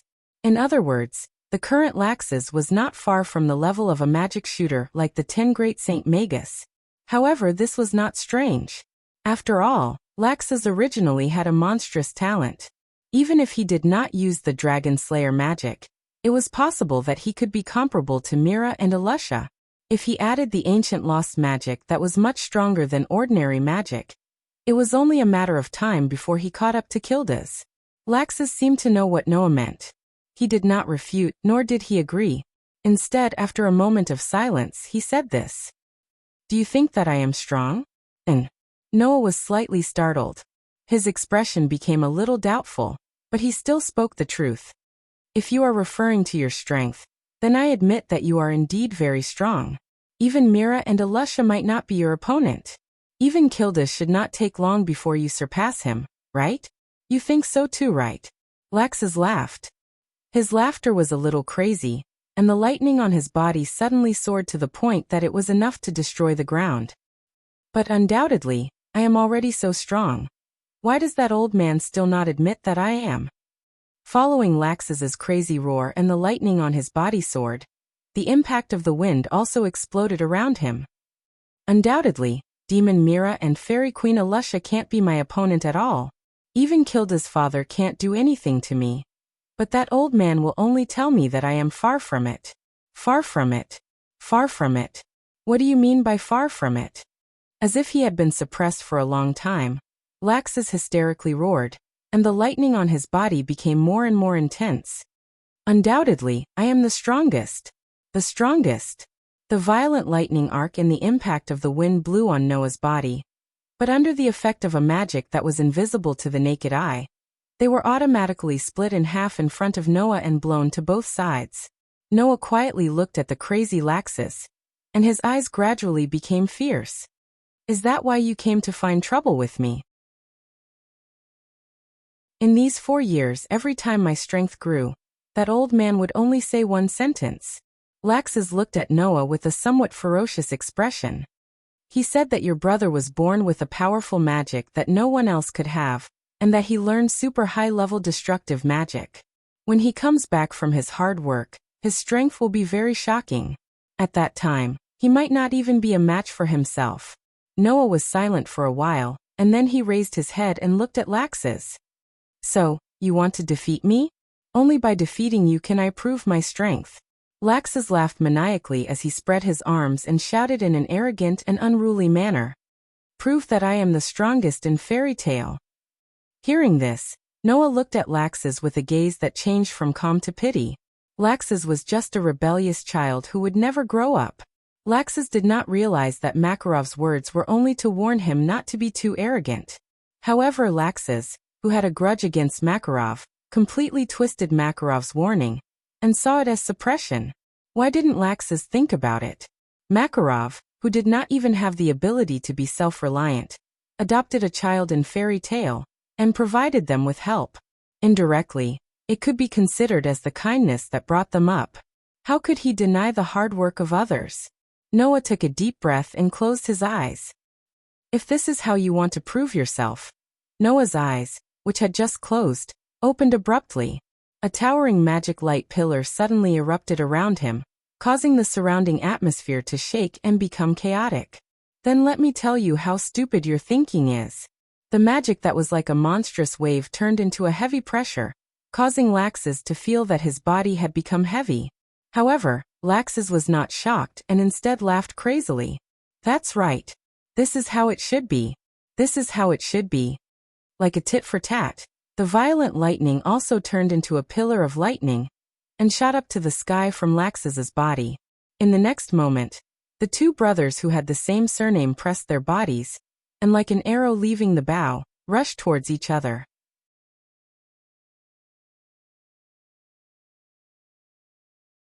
Chapter 63.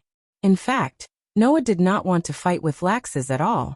Noah knew that the reason why Laxus had become so arrogant, looking down on others, and treating the weak as trash was because he had not handled his relationship with Makarov well.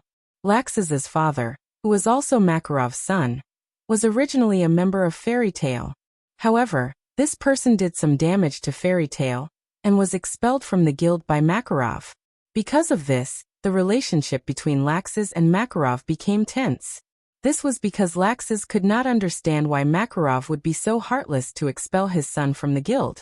Undoubtedly, they were family. Just as Noah thought, with that incident as the beginning, Laxus completely entered a rebellious period and his relationship with Makarov became tense. Even if this was not the case, Noah, who had lived under the same roof as Laxus and had interacted with Laxus many times, knew that Laxus's nature was not bad. However, not bad did not necessarily mean that it was good. At the very least, if Laxus was allowed to continue like this, even if Laxus's nature was not bad, sooner or later, he would walk on a path of no return. Noah knew that there was nothing he could do. Even Makarov could not make Laxus realize his mistakes, so Noah did not think that he could do it. However, if Laxus had to fight with him to realize what he was lacking, then Noah would definitely not mind. He wanted to defeat this arrogant monster, who was much stronger than Mira and Alusha, and who was almost as strong as Kildas. With that determination, Noah slowly mixed the less than 10% of the mana that he had just used with the vast ocean-like mana in his body and mobilized it. This time, Noah wanted to use his full strength. Unfortunately, just as Noah and Laxus were about to collide with each other with monstrous mana and lightning, a furious roar sounded from the side. Stop it! As soon as he finished speaking, an abnormally huge arm that was comparable to a 10-meter-tall building with a clenched fist descended from the sky and smashed into Noah and Laxus, who were about to collide with each other. Noah and Laxus froze at the same time, then retreated explosively. Bang! The huge fist heavily smashed into the spot where Noah and Laxus would have collided if they had not stopped, stirring up dust and rubble, and creating a hole in the ground. Noah. Two figures suddenly flashed from the side and appeared beside Noah. It was Mira and Alusha who had returned. Even Lisanna ran over from afar and ran to Noah's side with an anxious look on her face. Laxus. At the same time, the same number of figures appeared from the side and came to Laxus's side. It was a group of two men and a woman. One of the men had long green hair and was dressed like a knight with a western sword at his waist. He stood in front of Laxus as if to protect him. His sharp eyes looked straight ahead and stared at Noah. The one who was taller than the knight with the western sword wore a somewhat strange style of clothes. His clothes even had a hood pulled up directly and covered his head like a hood. He also wore a helmet-like mask on his face that covered his eyes. As for the remaining woman, she had brown hair and was dressed like a formal dress. She was a tall girl with a tall figure. Noah glanced at the three people who appeared in front of Laxus, and stood there like guards. Only then did he withdraw his gaze. At the same time, the huge fist in the middle of the field began to slowly retract. Finally, it returned to its owner's body and returned to its owner's body. It was Makarov. That was the magic that Makarov often used, gigantification. It was a magic that could make one's body gigantic, or a part of one's body gigantic, and thus have the destructive power of a giant. It could be said that it was synonymous with Makarov. Thus, when they saw the huge fist descending from the sky, Noah and Laxus knew that this fight was not going to happen. Tisk. Laxus clenched his fist so hard that his veins were about to pop out. You want to hinder me again? Old man. Enough. Laxus. Elusha's sharp gaze shot straight at Laxus. You're making a move here. Are you trying to destroy the guild? You actually dare to bully your own brother? That's all you've got, Raxus. Mira looked at Raxus mockingly. As soon as Noah came back, you hurriedly came looking for trouble. Are you that worried that Noah will grow stronger than you in these 4 years? Shut up. Mira Jenny. The man with the western sword on his waist had already made a sword-drawing gesture. If you insult Laxus again, I will not be polite anymore. The man in the strange costume also laughed strangely. If you want to provoke Laxus, it's too early for you. Mira, I don't mind letting you see how powerful my babies are. I want to fight with Elusha. The brown-haired girl standing next to the two men looked at Elusha provocatively, and said with a somewhat narcissistic tone, the title of Fairy Queen should be mine. I'm the real fairy. Freed. Bikesrow. Abarglin. Beside Noah, Lisanna, who was checking whether Noah was injured, glanced at the three people standing in front of Laxus, and called out their names one by one in surprise. Why is Thor Clan also here? Want to fight? Thor Clan. Mira took a step forward and raised her fingers. The expression on her face was slightly terrifying. Those who were familiar with Mira should be able to see that she was really angry. I won't be merciful. Enough. Makarov finally spoke, his eyes fixed on Laxus. Laxus, I won't pursue tonight's matter as long as you go back now. Did I do anything wrong? Laxus sneered. It's just a duel with a family. That hasn't happened in a long time. Didn't you always say that he's stronger than me? Then let him fight me. You. Mira, Lisanna, and Elusha opened their mouths as if wanting to say something, but they were stopped by Noah. Gently pressing down on Lisanna's hand on his arm, Noah stepped forward and looked past Mira and Elusha to Laxus. If you still want to continue, I can accompany you at any time, but let me give you a piece of advice. You know how powerful Crush is. I don't have the confidence to hold back. Hearing Noah's shameless words, Freed, Bikesrow, and Abarglin's faces were filled with anger. Laxus looked at Makarov with an uncertain expression, then at Fairy's tail behind him. He smacked his lips in anger and glared at Noah. Listen well, sooner or later, I will prove that I am the strongest existence in Fairy's tail. Laxus pointed at Noah as if declaring war. It doesn't matter if it's you or that old man. One day, I will trample all of you under my feet. Leaving those words behind, Laxus picked up the coat that had fallen on the ground, turned around, and left the scene. The three members of the Thor clan immediately followed him. Seeing Laxus's figure slowly disappear into the distance, Mira, Elusha, and Lisanna, as well as Makarov, remained silent for a long time. Only Noah, who clearly saw Laxus glance in the direction of Fairy's tail, calmed down and muttered, One day, you will understand that what you should strive for the most is not the title of the strongest.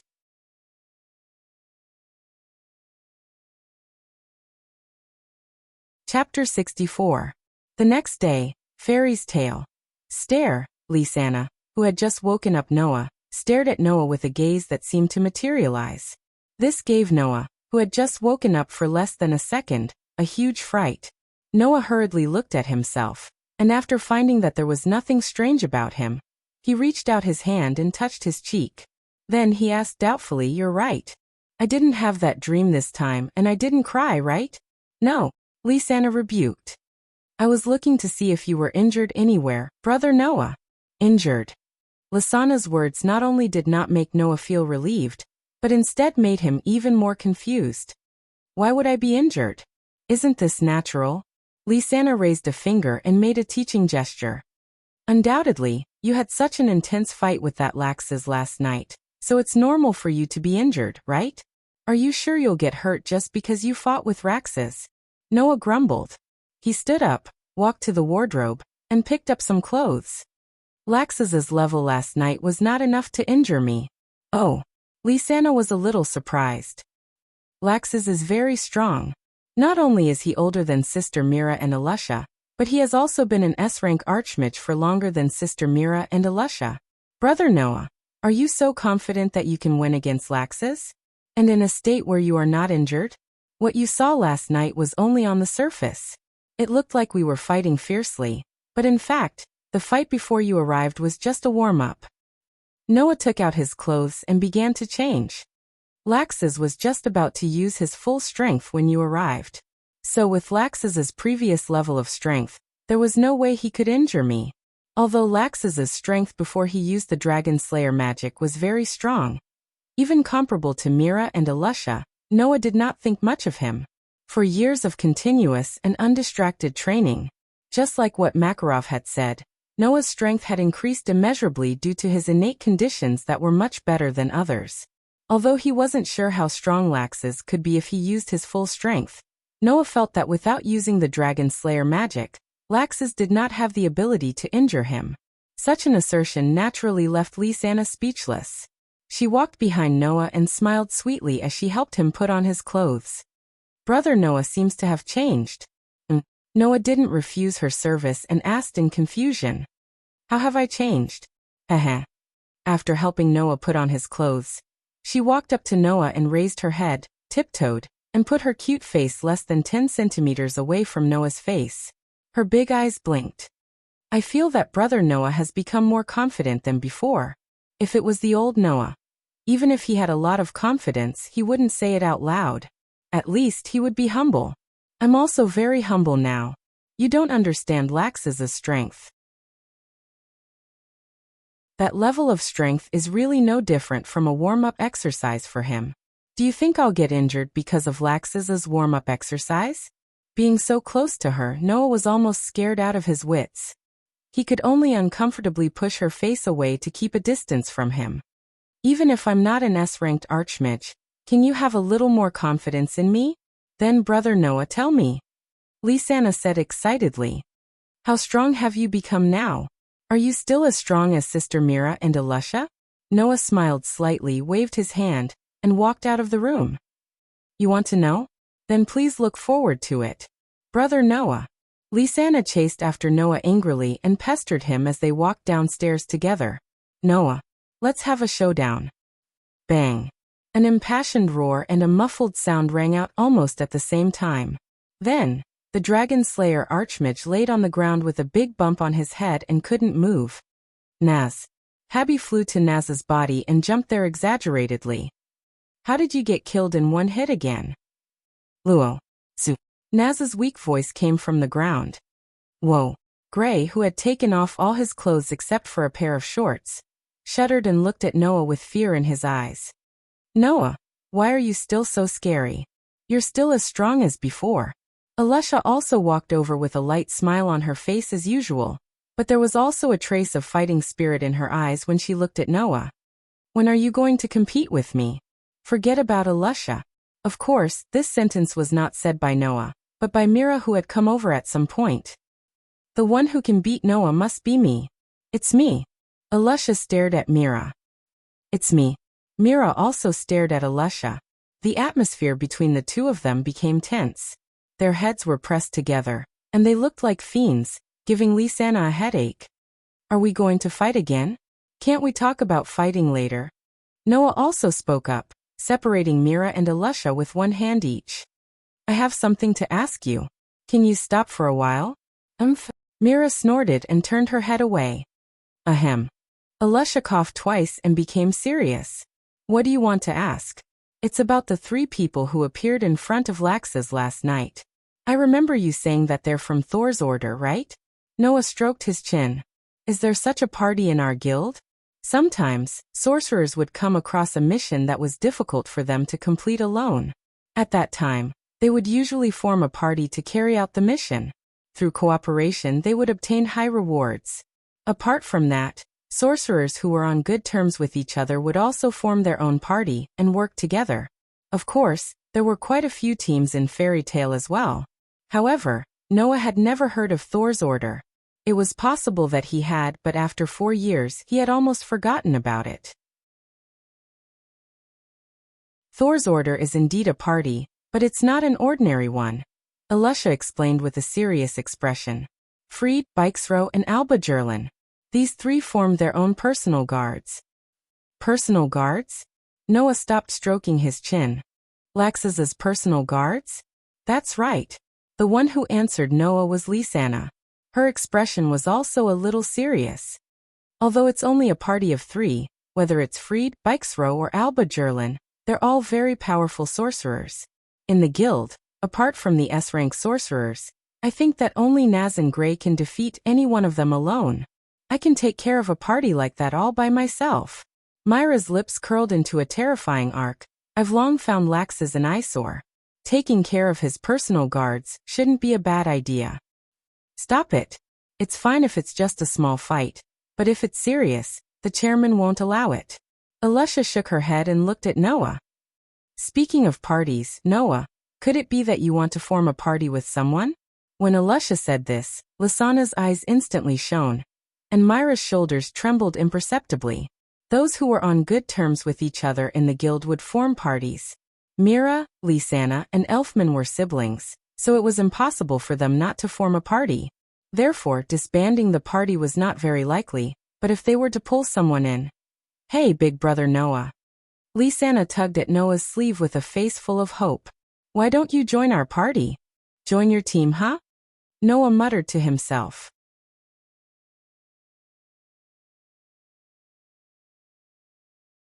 Chapter 65. In the past 4 years, Noah had been living in the wild, deep in the mountains and forests. He ate wild game and fruits, drank spring water and streams, and lived in stone and wooden houses. However, it wasn't as if he didn't need money. For example, he had to wear bigger clothes as he grew taller, black beads to train his mana control, and all sorts of potions to maintain his magical swords. They were all things that couldn't be found in the wilderness. Noah's savings had long been depleted after 4 years of expenses, and the money he had left wouldn't even last him a few days. Ever since Noah officially accepted missions from the guild and started working, Noah had refused all living expenses from Makarov. He was truly starting to take charge of the guild. If he didn't think of a way to work, Noah might really have to borrow money from others. That was why her words reminded Noah that it was time for him to start working again. As for forming a party, Noah didn't have the intention to do so. I'm sorry, I don't want to join your family's team so abruptly. Noah rejected straightforwardly. That's why for the time being, let me be alone. She called out unwillingly. What's the matter? Big brother Noah will become a family with us sooner or later anyway. Cough, cough, cough. Mira immediately started coughing violently as if she had been choked. Become a family? Alusha looked at Noah strangely. Oh. Gray and Nez both cried out. Something's going on. Habi purposely curled his tongue and spoke in an ambiguous tone. Even Kana, who was drinking at the side, spat out a mouthful of wine. Elfman also slipped from his chair and cried out in pain. What nonsense are you talking about? Noya's expression had already stiffened. Sensing that the gazes from the surroundings had become piercing, he pretended to glare at her angrily. Why would I become a family with you? Because. Lisanna held her cheeks shyly. Big brother Noah, you've already seen me and big sister Mira. Ooh. Before Lisanna could finish her sentence, Mira, who was blushing, covered her mouth. I've seen you and Mira what? Around them, a group of curious little friends all gathered with shining eyes. However, before they could surround her, they were met with Myra's angry roar. What's there to be curious about? Get out of my way. Wow. The group of little friends immediately scattered like birds and beasts. It was only then that Mira looked at Noah, whose expression had once again stiffened, with a red face, and said with a grimace, If anyone else finds out about what happened that day, I'll make sure you die a horrible death." After saying that, Mira grabbed Lisanna, whose mouth she had covered, and walked away, ignoring Lisanna's struggles. Of course Noah, who had sharpened his 5 senses due to years of training, could vaguely hear the conversation between the two girls. "Idiot Lisanna. Why did you mention what happened back then? What does it have to do with anything? I really want to become a family with Big Brother Noah anyway. Do you really want to marry that fellow that much? Don't you want to, Big Sister Mira? What kind of question is that? Of course I don't want to. Hee, Big Sister Mira, you can fool others but you can't fool me. Undoubtedly, every night when I go to bed, I call out Big Brother Noah's name." You shut up. Lisanna. Noah, who was behind them, couldn't hear them very clearly, but he could clearly see Myra's blushing face as she teased Lisanna. At that moment, he felt a little helpless. Many of us in the guild are childhood sweethearts who bathed together when we were young, right? Why is it that if I see my childhood sweetheart naked, it'll turn into a scene where I have to get married? With such thoughts in mind, Noah held his throbbing head and went to the board where the requests were posted, looking for a job that suited him. However, before Noah could find a job that suited him, a voice interrupted Noah from behind. "Noah? Is that Noah?" The voice that came from behind Noah was a very tender and sweet girl's voice. Noah turned his head and looked behind him. Behind Noah, a girl stood side by side with 2 men, imprinting themselves into Noah's eyes. The girl was about the same age as Lisanna, around 15 years old. However, she was very petite and had light blue shoulder-length hair that was tied up with a hairpin. As for the 2 men, one was wearing a very tall hat, while the other had a strange hairstyle that looked like a whale's tail. Looking at the 3 of them who were looking at him in surprise, Noah blinked his eyes. After a while, he found 3 figures and 3 names from 4 years ago that matched the 3 of them in front of him in his memory. He then asked with uncertainty, "Sir, I'm not sure about that. Lebby? Jed? Troy? No. It's really you." The petite girl named Lebby was pleasantly surprised as she walked up to Noah and circled around him. "Everyone in the guild said that you're back. I thought they were teasing me again. Speaking of which, you're much taller than you were 4 years ago." Hearing this, Noah smiled more or less and reached out his hand to pat Lebby's head. "You've grown a lot taller too, but you're still as petite as before." Lebby. Her full name was Lebby Markugidin. Like Noah, she had joined Fairy Tale rather early. Not long after Noah joined Fairy Tale, they got to know each other. Jed and Troy, who were standing behind her, were her childhood friends who grew up with her. It was because of these 2 childhood friends that Lebby rarely interacted with Noah or the other children in the guild. Otherwise, Lebby would have become Noah's childhood playmate. On the other hand, Alusha, who lived in the same female dormitory as Lebby, had a good relationship with Lebby. Back then, it was also because of Alusha that Noah and Lebby got to know each other. "Don't touch my head." Lebby slapped Noah's hand away. "Also, I'm not young anymore. You're the one who grew too fast." Noah could not help but laugh. Just as he was about to make fun of Lebby, 2 resentful voices began to rise from the side. Damn it, he actually touched Lebby's head so intimately. "I'm so envious. No, it's so annoying." Of course, Jed and Troy were the only ones who were muttering to themselves. Both of them were childhood friends of Lebby. Now that he looked at it, it seemed that they had formed a small team with Lebby. However, just like when they were young, they did not know how to hide their emotions. After all, anyone who knew these 2 people would know that they had been secretly in love with Lebby for a long time. At that moment, Noah could only shrug and walk away from Lebby. "Seeing that you guys are so energetic, I'm relieved. Well then, I'll continue to look for a job." Wait. Seeing that Noah was about to leave, Lebby wanted to say something but was interrupted by Makarov, who was sitting cross-legged at the bar. "Noah, come here for a moment." "All right." Noah nodded and walked towards Makarov. This made Lebby swallow her words, and an angry expression appeared on her face. Just like before, leaving after a few sentences. "Don't tell me you don't want to talk to me that much? Noah is also very busy," Jed quickly said. Let's not disturb him. After all, he's been as powerful as Mira and Elusha since young. Troy said resentfully. He's not from the same world as us. Lebby snorted softly and muttered to herself as she stared at Noah's back as he walked towards the bar. The more you ignore me, the more I'll pester you. Let's see what you can do. It was not that Noah ignored Lebby, he just did not want to disturb Jed and Troy's relationship. If Jed and Troy knew that Lebby had purposely approached Noah because of their relationship, how would they feel?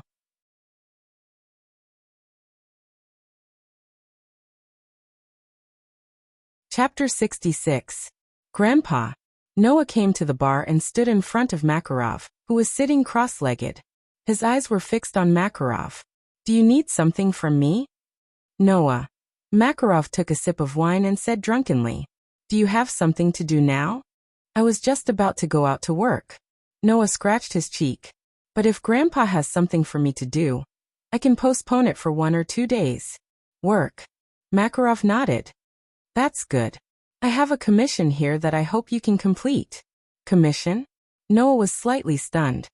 What kind of commission does Grandpa need to find someone to complete it? Even though only S-rank archmages could accept the extremely difficult and dangerous missions posted on the commission board on the 2nd floor, Makarov only posted the commission orders there. Anyone who wanted to accept those missions would have to go to the 2nd floor to tear down the commission orders and bring them to Makarov for him to look over. Even when the council wanted someone to complete a commission, Makarov directly posted it on the commission board before suggesting Noah to do it. He had never seen the commission order before Makarov found someone to complete it. Well, this commission doesn't need a commission order.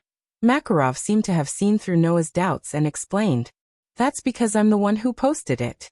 It's a spontaneous request from Fairy Tale. A commission issued by Grandpa? Noah was stunned. Makarov drank all the wine in the cup in his hand, and his expression became serious. Actually, I hope you can make a trip to the holy land of Fairy Tale, Celestial Wolf Island. Celestial Wolf Island. Noah frowned. Noah had been a member of Fairy Tale for quite some time. Naturally, it was impossible for him not to have heard of this island that was very special to Fairy Tale. Just as Makarov said, Celestial Wolf Island was the holy land of Fairy Tale. Only those who had the Fairy Tale emblem could enter the island. It was said that there were legends of fairies living on Celestial Wolf Island. Hence, Celestial Wolf Island had another name, Fairy Island. The outer area of the island and the ground contained extremely strong magic, so it was not easy to be discovered by outsiders. As for Heavenly Wolf Island, it was also the resting place of the first guild leader of Fairy Tale. Although only the members of Fairy Tale could enter such a special place, since it was a holy land and the resting place of the first chairman, how could Makarov allow anyone to casually enter? Because of this, although the members of Fairy Tale knew that there was a very special holy land in the guild, the only ones who had actually been to Celestial Wolf Island were Makarov and Kildas, who had been a member of the guild for a long time, and was an S-rank magic shooter. What's wrong? Noah keenly felt that Makarov's so-called commission was not that simple. Did something happen on Celestial Wolf Island? It's precisely because we don't know that we need someone to go to Celestial Wolf Island to take a look. Makarov also frowned. Celestial Wolf Island is a very special place. Although it is an island, the surrounding area and the ground contain extremely powerful mana, making it difficult for the outside world to discover Celestial Wolf Island. But because of this, it would not be strange if something happened on the island. I received a few reports from the outside world saying that someone accidentally discovered a very special island while fishing at sea. According to the description, it is very likely to be the holy land of our guild, Celestial Wolf Island. Makarov's expression was solemn. So, I suspect that the mana on Celestial Wolf Island might have some degree of disorder, causing Celestial Wolf Island to appear in the eyes of the outside world. Mana disorder. Noah repeated softly. After a while he nodded. Grandfather, do you want me to find a way to restore the mana on Celestial Wolf Island to its original flow? That might not necessarily be the case. It is very possible that some other problem has occurred. I hope that you can go to Celestial Wolf Island and take a look. It would be best if you can resolve the problem. If you can't, Find out the cause and bring back the information you need, Makarov said as he looked at Noah. This is a request from our guild. Naturally, the remuneration will be paid by the guild. There shouldn't be a problem, right? Grandfather, what are you talking about? Noah smiled bitterly. Since it is an internal problem, there is no need to talk about remuneration. I'll set out tomorrow and make a trip to Celestial Wolf Island. Is that so? Makarov smiled, not bothering to be courteous or draw a clear line between himself and Noah. I understand. Just be careful. Noah shrugged. He then began to consider his departure for Celestial Wolf Island tomorrow. Seeing Noah deep in thought by himself, Makarov silently walked away, leaving Noah alone in front of the bar, deep in thought. After an unknown amount of time, Noah softly muttered to himself, Celestial Wolf Island? At this moment, Noah's heart fiercely skipped a beat. As if something had smashed into his head, his mind went blank, and his eyes lost focus. Then Noah felt his consciousness gradually drift away. Vaguely, Noah saw such a scene. Before him was a boundless sea. On the sea was an island. It was an island with a very peculiar appearance. On this peculiar island, a gigantic tree with a crown that was 2/3 the size of the island stood in the center. It was as if two islands, one big and one small, were stacked on top of each other. Just based on its appearance, it was very easy to think of a place like paradise. Under the gigantic tree, there was a large forest. In the forest, there were many peculiar creatures. There was a creature that looked like a boar, but was taller than a building. There was a creature that looked like a dinosaur, but could walk on two legs. There was a creature that looked like a gorilla, but had a tongue that was longer than a snake. There was a creature that looked like a bird, but had no wings at all. It relied on crawling to move. All kinds of peculiar creatures gathered on such a peculiar island, turning the originally peculiar island into a dreamy paradise, making one's heart surge. Then the scene in front of Noah changed again into another place. That should be one of the places on the island. Noah didn't know where this place was, but he clearly saw it. At the very front, there was a tomb. On the tomb, there was a tablet. In the middle of the tablet, there was something that was burning like a golden flame. Something that made Noah's heart tremble was suspended inside. A feather. To be precise, it should be a broken and dim feather. It was such an inconspicuous feather, but it made Noah's emotions fluctuate the most in the 7 years since he was born. That was because Noah had seen the same thing before. Furthermore, it was more than once. It was in the white dream that Noah often had. Noah suddenly woke up, and the focus in his eyes converged at an extremely fast speed. His brain also returned to the state of operation, but his heart was still beating violently. Ha! Ha! As if he had just had a nightmare, Noah was sweating profusely and gasping for breath. He covered his forehead, and his eyes were constantly fluctuating. Just now. What was that? The sudden experience made Noah stay in place for a long time, and there was no way for him to return to his senses. Illusion. Although he said so, his intuition told Noah that the scene he just saw was definitely not an illusion. After a long time, Noah calmed his breathing, raised his head, and looked through the window, into the distance. Heavenly Wolf Island.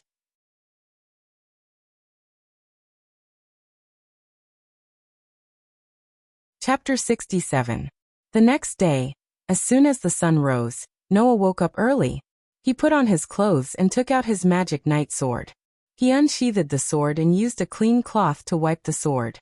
Magic weapons were made of precious materials that allowed magic to circulate.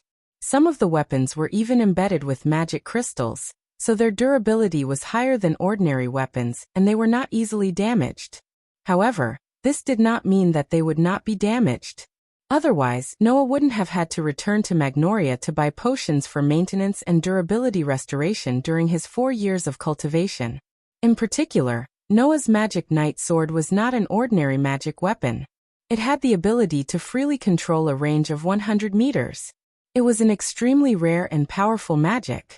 If it was sold, it would definitely fetch a sky-high price. However, this was not strange. After all, this magic night sword wasn't just a precious magic weapon that was kept by Makarov, one of the 10 great Saint Magi. because it had been kept for a long time. It was impossible to find another magic weapon with the same effect. Just like antiques, they didn't need to be expensive to make. However, they were old, and the more rare they were, the more expensive they would be. Naturally, the originally precious magic knight swords would become even more precious. Makarov was willing to give such a precious item to Noah. It was clear that his feelings for Noah were not fake. It was precisely because of this that even if he did not use it much, Noah would wipe the sword clean every once in a while, just like how he was doing now. But it was a pity that this time, Noah didn't wake up early to wipe his weapon for such a trivial reason. This time, the reason why Noah woke up early in the morning to clean his weapon was only because of his mentality. Heavenly Wolf Island. Fairy tale is the holy land of the fairy tale. Next, Noah would go to this place where the members of fairy tale might not even be able to enter in their lifetime. He would investigate the reason why Heavenly Wolf Island was discovered by the outside world. Of course, Noah's main goal was not this. The graveyard on the island. Noah was very concerned about the scene he saw in the illusion yesterday. It was because of this mentality that Noah was so cautious in maintaining his weapon. He had to verify it. Was the hallucination that he suddenly saw yesterday a real scene? For this, Noah had to make a trip to Heavenly Wolf Island. After some time, when the sky outside the window became brighter, and the guild's first floor became noisy again, the door to Noah's room was gently pushed open. Big brother Noah? Lysana, who had just entered, was stunned when she saw Noah wiping his weapon. "You're up." "What's wrong?" Noah said grumpily. "Do you find it unbelievable that I'm up?" "That's not it." She retracted her surprised expression and walked to Noah's side.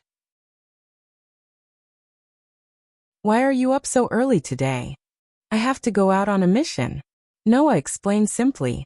"Although there's no time limit, I feel that it's better to leave as soon as possible. So, I'm using this time to maintain my weapon." "Big brother Noah, are you going out to work?" Lysana asked curiously. "What kind of work is it?" "It's just an ordinary investigation," Noah replied casually as he continued wiping his weapon. "However, the location is Heavenly Wolf Island." "Heavenly Wolf Island." Lysana's eyes lit up. "The Heavenly Wolf Island that's our guild's sacred ground?" Noah was still nodding his head nonchalantly, but Lysana was excited. "I've never been to our guild's sacred ground." "Big brother Noah, what kind of island do you think Heavenly Wolf Island is?" "Is it called Heavenly Wolf Island because there are many wolves there?" "You're asking me? Who am I supposed to ask?" Noah rolled his eyes. "Don't forget that this is my first time going to Heavenly Wolf Island as well." "That's right." Lysana's eyes darted around as she approached Noah with a smile. "Big brother Noah, since this is your first time going to Heavenly Wolf Island, you should be at a loss for what to do, right? What are you up to now?" Noah looked at Lysana warily. "Don't tell me you're thinking of using all sorts of excuses to persuade me to give up my job and force me to go on a mission with you. Just like when we were young? I'm not that bad." Lysana said indignantly. "I just want you to bring me along." "Bring you along?" Noah was stunned. "Don't you have to work?" "Big brother Elfie and I can rest today," Lysana said as she tapped her cheeks with her finger. Big sister Myra's breasts seemed to have grown bigger recently, so she went out to buy new underwear. "How enviable. You don't have to explain that to me so clearly." Noah's hand trembled, and he almost stabbed himself with his magic knight sword. This made Noah angry and annoyed. "If Mira finds out that you're revealing her private secrets like this, you're dead meat." "Hee, big sister Mira loves me the most. She won't do anything to me." "Big brother Noah, don't be shy," Lysana teased with a mischievous smile, not giving Noah a chance to retort. "In any case, big brother Noah, you have to bring me along this time. I'm very curious about Heavenly Wolf Island." "You last?" Noah face-bombed helplessly. "Don't get in the way of my work." "I won't." Lysana pounced to Noah's side and hugged his arm. "Thank you, big brother Noah. I like you the most." Sigh. Noah could only sigh and resolve himself. Lysana was, without a doubt, the person Noah was closest to. However, from a certain perspective, this mischievous lass was Noah's weakness. Yet, Noah couldn't bring himself to hate her. He really didn't know what to do. Hey Lisanna, are you really not going to wait for Big Sister to come back? Elfman's boorish face was filled with worry as he watched Lisanna, who was humming a tune as she packed her luggage. If Big Sister finds out that you're going out without telling her, she'll be very angry. That can't be helped. Big Sister Mira isn't here right now, Lisanna replied without turning her head. Moreover, this is a rare opportunity to work alone with Big Brother Noah. Even though I'm sorry to Big Sister Mira, the secret to capturing a man's heart is knowing how to grasp the opportunity. Huh? With Elfman's nerves that were as thick as tree roots, he naturally couldn't understand the meaning behind Lisanna's words. What do you mean by that? What I mean is that I won't give my love rival a chance. Lisanna winked mischievously. If Big Sister Mira finds out, she'll definitely come along. So I'm sorry, Big Brother Elfman. Let me be willful this time. At the same time, Noah, who was carrying the Magic Knight's sword on his back, also came down from the stairs. He shouted weakly as he walked out of the door. Lisanna, I won't wait for you if you don't come. I'm coming.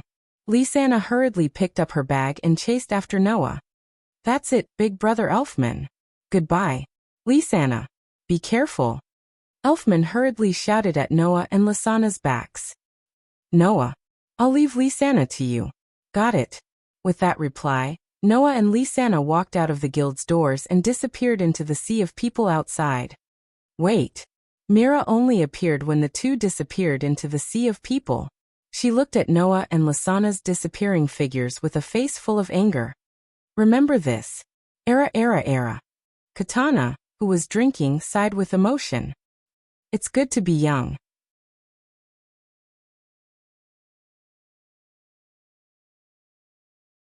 Chapter 68. Crash. The sound of waves crashing reverberated through the sky. Coo, coo. The cries of seagulls were mixed in with the crashing of the waves, clearly spreading to every corner. The noon sun was like a huge furnace, releasing unbearable heat, causing the air to distort, causing one's vision to become blurry. It was extremely unbearable. In such an unbearable environment, a ship that was neither too big nor too small, but was the size of an entire floor of a building, slowly sailed over from afar. It swayed up and down along with the rolling waves, moving straight ahead. Noah and Lisanna were on the deck of the ship. However, their attire was completely different from when they first set off. At this time, Noah was only wearing a pair of shorts. His strong and powerful bulging muscles were directly exposed to the air. He stood at the bow of the deck and looked into the distance. Behind Noah, Lisanna was sitting on a chair. She was wearing a white bikini swimsuit that matched her hair color very well. The edges of the swimsuit were inlaid with patterns, giving people a feeling that it was not too sexy. Instead, it was more of a cute and playful style. It's so hot. Lisanna held a bottle of iced drink to her face. She could feel the coldness gradually fading away. Her delicate and cute face was covered in sweat while a faint blush appeared on it due to the sun's exposure to it. Why is it so hot? Noah, who was standing on the deck, was also sweating profusely under the fierce sunlight, but his expression was not as gloomy as Lisanna's. It was as though he was used to such an environment as he replied to her. I heard the captain say that due to the currents in this area, the weather is like this all year round. So before we reach Celestial Wolf Island, just bear with it for a while, Lisanna. But it's really hot, Lisanna said reluctantly, her voice revealing a sense of helplessness. Big Brother Noah, don't you feel the heat? Of course it's hot, but I'm used to it. Noah responded intermittently.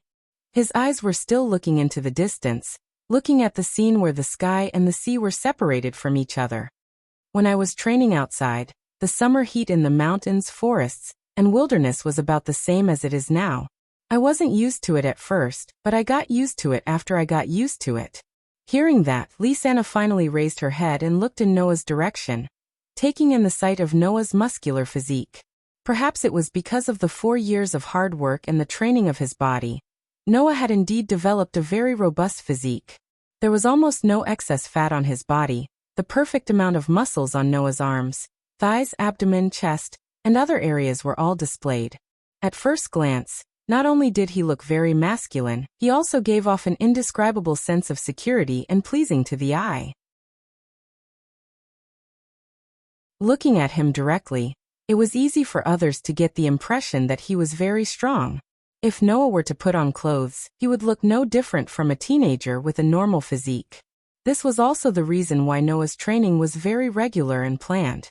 Otherwise, like running with a boulder to warm up every day, Noah would have become a complete muscle man. Lisanna was almost intoxicated by the sight. When she came back to her senses, a new blush appeared on her face. She quickly turned her head and said embarrassedly, "From the looks of it, Big Brother Noah has indeed grown up." Hearing Lisanna's words, Noah turned his head and looked in Lisanna's direction, taking in Lisanna's bikini swimsuit. Because she was afraid of being hurt by the sun, Lisanna put on sunscreen after changing into the swimsuit. Now, under the illumination of the sun, Lisanna's skin, which was covered with sunscreen, revealed an extremely white luster. Although it couldn't be said to be as white as snow, it shone like a pearl, attracting the eyes of others. Her figure wasn't tall, but it was very well proportioned. Her chest wasn't full, but under the contrast of the swimsuit, it was constantly showing off her existence. Especially when the glimpse of the seductive thighs from the chest position swayed in front of Noah's eyes. It gave Noah great stimulation. So even if Noah wasn't shy to the extent of blushing like Lisanna, he couldn't help but look away with an uncomfortable expression. "You're the same, aren't you?" The atmosphere at the scene suddenly became quite awkward. Realizing that the atmosphere had become awkward, Lisanna hurriedly shook her head. Just as she was about to use her mischievous ability to change the topic, she inadvertently caught a glimpse of the scene in front of the ship. After being stunned for a moment, she stood up and pointed forward. "Big Brother Noah, look there." Hearing Lisanna's pleasantly surprised words, Noah turned his head almost subconsciously. Then, like Lisanna, he was stunned for a moment. On the sea not far in front of the ship, there was a strange island there. It was an island, and there seemed to be a smaller island stacked on top of it. In the center stood a very tall and sturdy tree with a very magnificent crown. Noah saw such a strange island yesterday. It was in the sudden illusion. "Sirius tree." Looking at the huge tree, Noah murmured, "Looks like that Sirius island. Are we finally here?" Lisanna rushed forward and hugged Noah's arm, shouting excitedly, "Big Brother Noah, let's go up quickly. We haven't reached the shore yet. How are we going to get up there?" Being hugged by Lisanna, who was only wearing a swimsuit, Noah's body stiffened for a moment. Feeling the soft and smooth skin on his arm and the unusually stimulating softness, he raised his voice a little. "At least wait until the ship reaches the shore. This ship is too slow. Let's watch me." Lisanna didn't know if she had noticed Noah's unnatural behavior, but she let go of his arm and her beautiful body in her swimsuit spun in front of Noah. Takeover. Suddenly, a dazzling light burst from Lisanna's beautiful body, illuminating Noah's face. Whoosh! A pair of wings appeared from the light and flapped vigorously. The next moment, a black shadow rose from the light and flew into the sky. It was a bird with beautiful green feathers. The size of a bird was about the same as a human's, but when it spread its wings, it was at least twice the size of a human.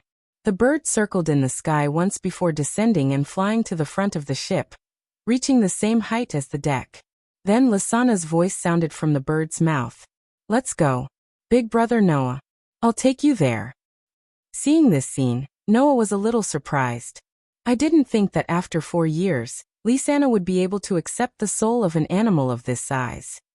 Evidently, Noah wasn't the only one who had worked hard to train and grow in the past 4 years. Everyone else was also growing at their own pace, including Lisanna. Thinking of this, Noah smiled knowingly. He stomped on the ground and leaped up, landing firmly on the back of the bird that Lisanna had transformed into. "Let's go. Sit tight." Lisanna immediately replied with a cheerful voice and flew in the direction of Celestial Wolf Island. Celestial Wolf Island. Whoa! Looking at the large forest in front of her and the unknown light source floating in the forest like a firefly, Lisanna let out a cry of surprise. "Is this Celestial Wolf Island?" At the side, Noah frowned, tiptoed and stepped on the ground. Just like the rumors, the earth and air are filled with amazing magic. Not only that, Noah and Lisanna quickly discovered that something strange was happening in their bodies.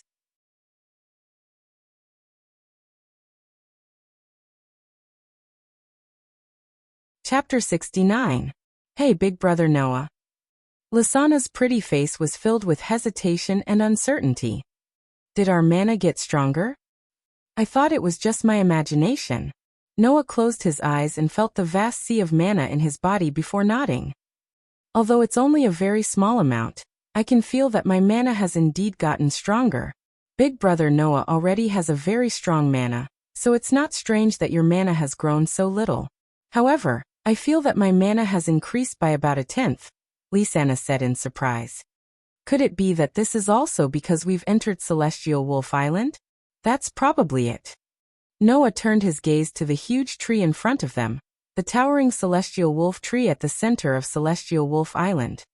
I can feel that the mana in our bodies is being transmitted from the direction of the Celestial Wolf tree. It should be a blessing from the Celestial Wolf tree. To be more precise, it should be a blessing from the Celestial Wolf tree for the members of Fairy Tale.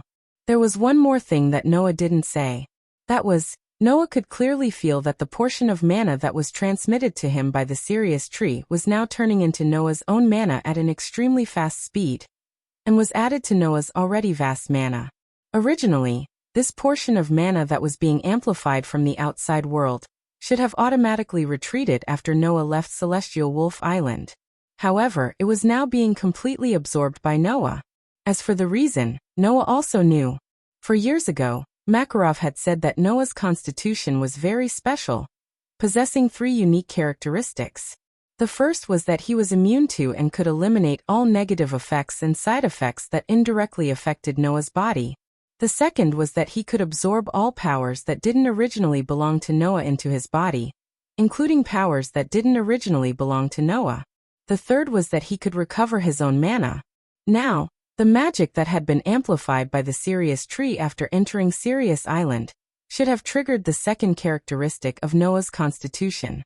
Therefore, all of that mana was tyrannically taken over by Noah's special physique and benefited the possessor, namely Noah himself. Although the increase in mana was nothing to Noah, who had a relatively strong mana to begin with, it would take a person 1 or 2 years of cultivation to obtain this amount of mana. For Noah to be able to obtain such benefits out of thin air, it was already not bad. At this moment, Noah relied on his outstanding sensory ability to sense that something was wrong. For a period of time, the astonishing magic power contained within the Heavenly Wolf Island suddenly seemed to become chaotic, and began to flow chaotically. Noah was surprised. He squatted down, put his hand on the ground, and began to sense seriously. Seeing this, she understood that Noah had begun his work and seemed to have discovered something. She immediately shut her mouth and watched silently from the side. However, just because she didn't disturb him didn't mean that other existences would obediently watch from the side. Woo! Following a long and drawn-out chant, a huge head poked out from between the tall trees on the side of the forest. It was a strange creature with a neck longer than a python's, a head that resembled a fish's, for limbs like an elephant's, and a shell-less tortoise's body. While it wasn't a magical creature that specialized in attacking humans, the ferocious glint in its eyes when it stared at Noah and Lysana told them that it wasn't a herbivore. Woo! The fish-headed, elephant-legged, tortoise-bodied creature let out a whistle-like roar again. Like a charging mountain, it crushed the ground and trees as it charged toward Noah and Lysana. Whoa! Lysana's expression changed, but she didn't panic. Seeing that Noah didn't seem to have any intention of attacking, the courage in her heart burst forth. She passed by Noah and charged towards the strange creature. Take over. The light of magic flashed on her slender body. In the blink of an eye, her silhouette began to elongate at an extremely fast speed. Then, a bloated, purple-furred rabbit with a napkin around its neck charged out of the light and crashed into the strange creature. Thud! With a muffled sound, the strange creature let out a pained cry. Its charging giant body was stopped in its tracks. Lysana, who had transformed into a giant rabbit, also let out a cry of pain. She couldn't help but take a few steps back, causing the ground to tremble. Woo! The strange creature's howl had begun to carry some anger. Its python-like neck suddenly shot out like an arrow, bouncing in front of Lysana, who couldn't react in time, and twirling around her like a rope. In the next second, the The strange creature tightened its neck and tied up Lysana, who had transformed into a purple-furred rabbit. Woo! Its fish-like head aimed directly at Lysana's face. The strange creature opened its mouth, revealing rows of fangs that were sharper than those of a crocodile. It bit down hard on Lysana's face. Lysana only had time to close her eyes as if she had been shot. Soon after, a crisp sound of a sword rang out. Clang! Woo! The strange creature's pained cry entered Lysana's ears. At the same time, Lysana felt the long neck binding her disappear. She hurriedly opened her eyes and saw the strange creature running towards the forest, as if it had seen its natural predator. Thud, thud, thud. Thud. Thud. Are you all right? Noah slowly sheathed his sword in the scabbard in his pouch as if nothing had happened. Phew. Lysana breathed a sigh of relief. Her body returned to its original state in a burst of magical light, but she looked a little dejected. In the end, Big Brother Noah still had to make a move. So you still want to deal with that strange creature yourself? Noah patted Lysana's smooth shoulder and smiled. According to my judgment, while that fellow is a little ugly, there aren't many in our guild who can beat it in a one-on-one fight. Perhaps only those at Naz and Gray's level can fight it. It's already not bad that you were able to hold it back for a while. Is that so? Lysana's expression eased as she looked at Noah. By the way, Big Brother Noah, did you discover anything? Noah didn't confirm or deny her words. Instead, he looked at the celestial wolf tree from afar, a thoughtful glint in his dark eyes. If I'm not wrong, there should be something on Celestial Wolf Island that's interfering with the island's own mana. So the reason Celestial Wolf Island was discovered by the outside world is because the island's mana is in disorder. Lysana tilted her head in confusion. Then what should we do? Isn't it obvious? Noah chuckled. Find the source of the interference. It was unknown if it was angered by Noah's words, but in the next moment, a dark cloud floated over Heavenly Wolf Island, dyeing the entire sky pitch black. Asterisk rumble. Asterisk a clap of thunder rang out. Asterisk whoosh. Asterisk torrential rain poured down in an instant, drenching the entire island. Noah, who was standing on the outskirts of Celestial Wolf Island, could only stiffen his face and let the rain soak his body. Lysana couldn't help but laugh when she saw Noah's stiff expression after making such a bold declaration. She held Noah's hand. Before that, let's find a place to hide from the rain. Noah could only nod helplessly.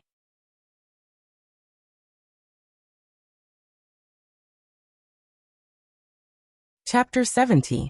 Rumble. The pitch-black rain clouds shrouded the sky above Heavenly Wolf Island, and deafening thunderclaps resounded one after another. Whoosh! The downpour didn't seem like it was going to stop anytime soon. Instead, it was getting heavier and heavier. In the forest, Noah and Lysana didn't use any superhuman speed to travel. Instead, they ran forward at a speed that ordinary people could match, so as to avoid wasting unnecessary energy. Not long after, Noah and Lysana finally entered the canopy of the Celestial Wolf tree. Thanks to the tree's canopy, the downpour had lessened quite a bit. It was almost like a light drizzle now. Because of that, Noah and Lysana didn't want to find a cave to hide in. Instead, they went under a tree to avoid the rain. With the help of the Sirius tree and this relatively large tree, the downpour was completely blocked out. Ha! Lysana took a deep breath and shook off the water on her arms as she complained. Thankfully, I wore a swimsuit when I came. I didn't have time to change after I got on the island, or I'd be all wet. Noah shrugged his shoulders and took out a towel from the duffel bag hanging on top of the knightly sword bag. He helped Lysana dry her hair. Even so, your body is still wet. If you don't dry yourself, you'll catch a cold. Lysana chuckled sheepishly, but she didn't reject Noah's action of helping her dry her hair. There seemed to be a happy expression on her reddish face, and it was clear that she enjoyed Noah's service. When the time comes, can't I get Big Brother Noah to take care of me? I don't have that much time to take care of someone who's going to catch a cold. Noah knocked her on the head, ignoring her cries of pain. He didn't help her dry her hair, and just sat on the ground. If you catch a cold, you'll only cause trouble for Mila and Elfman. Lysana puffed up her cheeks and stuck her tongue out at Noah, making a funny face. However, she still came to Noah's side. Noah was sitting on the ground, leaning against the tree trunk. Lisanna leaned against Noah's body as if she was snuggling up to him. Why are they so close? Noah felt the smoothness of Lisanna's skin that was pressed against his body in a swimsuit that did not cover much at all. As usual, he was embarrassed. Then wouldn't that be very inconvenient? Of course not. It was as if Lisanna didn't notice Noah's unnaturalness. Not only did she stick closer to him, but she also skillfully hugged Noah's arm and rested her head on his shoulder. At first glance, they looked like a pair of lovers. It's very warm like this. Is that so? Noah could only scratch his cheeks, unable to say anything useful. It couldn't be helped. In the past 7 years, Noah had spent most of his time training himself. He didn't have any experience with love at all. Although it wasn't that he didn't understand it at all, since Noah had read quite a lot of books and knew quite a lot of things. However, many things couldn't be understood just by knowing them. They had to be put into practice for them to be useful. Hence, even though there was a high chance that she meant something like that to him, Noah, who had never experienced something like that before, couldn't be 100% sure. Therefore, every time he felt that Lisanna had such feelings for him, Noah couldn't help but have such thoughts. What if it was a misunderstanding? Moreover, even if it wasn't a misunderstanding, Noah didn't know what to do. There was nothing he could do about it. His playmates of the same age as Noah had lived for at least 10 years. Among them, except for Kana, the others didn't have any experience or immunity in this aspect. Everyone else was already like that.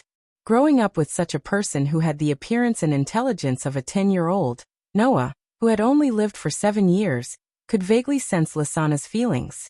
It was already quite impressive. It could only be said that Noah could only blame himself for being too young. While Lisanna was also young, she had been mischievous since she was a child. She was very precocious. The attacks launched by such a person caused Noah to be constantly distressed and helpless. Of course, Noah didn't know that now. In the future, he would be grateful for this experience of interacting with Lisanna. It would allow him to not perform too badly in all sorts of situations in the future. Not knowing how complicated Noah's feelings were, Lisanna closed her eyes as if she had already fallen asleep. She leaned on Noah's shoulder with a smile on her face and a look of bliss on her face. After a while, she suddenly spoke. She said, "Actually, I've always been very grateful to Big Brother Noah." "You're grateful to me?" Noah was stunned. Ever since we were young, Big Sister Mira, Big Brother Elf, and I only had each other by our side. Lisanna closed her eyes tightly as if she was immersed in her memories. We lived in a very, very ordinary small village. We should have had a father and a mother in the past, but in our memories, we only had each other. Noah didn't say anything and only listened quietly. Sometimes, I would think about how it would feel to have a father and mother who doted on me. I don't know what Big Sister Mira and Big Brother Elf were thinking, but I didn't feel lonely at all. Lisanna's tone became gloomy. Everything changed when Big Sister Mira came into contact with the demons of the church in the village and awakened the receiving magic. From then on, not only did Big Sister Mira not smile, but she also rarely spoke. I know that Big Sister Mira has always blamed herself.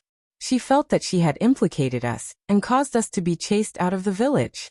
Big Brother Elf also became a little timid because of this, Lisanna said with a bitter smile.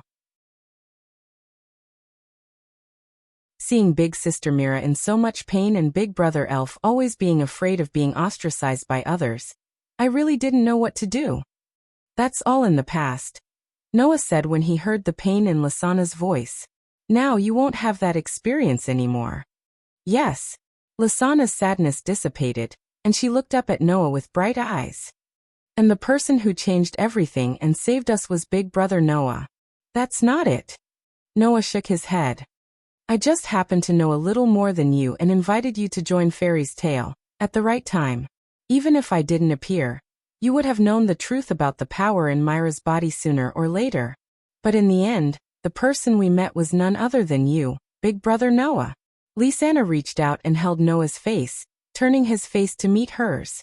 It was Big Brother Noah who saved Big Sister Mira. It was Big Brother Noah who stopped Big Brother Elf from becoming a coward. It was also Big Brother Noah who brought us into the guild and gave us companions and a new life. To us, Big Brother Noah is such an existence. Big Brother Noah. Lysana's voice became a little emotional. Actually, from that time onwards, I ding. Just as Lysana was about to pour out her feelings to Noah, a strange sound interrupted her. Both Noah and the excited Lysana were stunned and turned to the side. Then Noah and Lysana widened their eyes. Not far away from the two of them, a figure was standing in the rain. She was a very cute little girl about 12 or 13 years old. The girl had a pair of dark green eyes and a pair of small wings on her head. Her long golden hair was very curly and thick, and she wore a thick cloak-like dress. Looking at the extremely cute and beautiful girl, Noah and Lysana were dazed.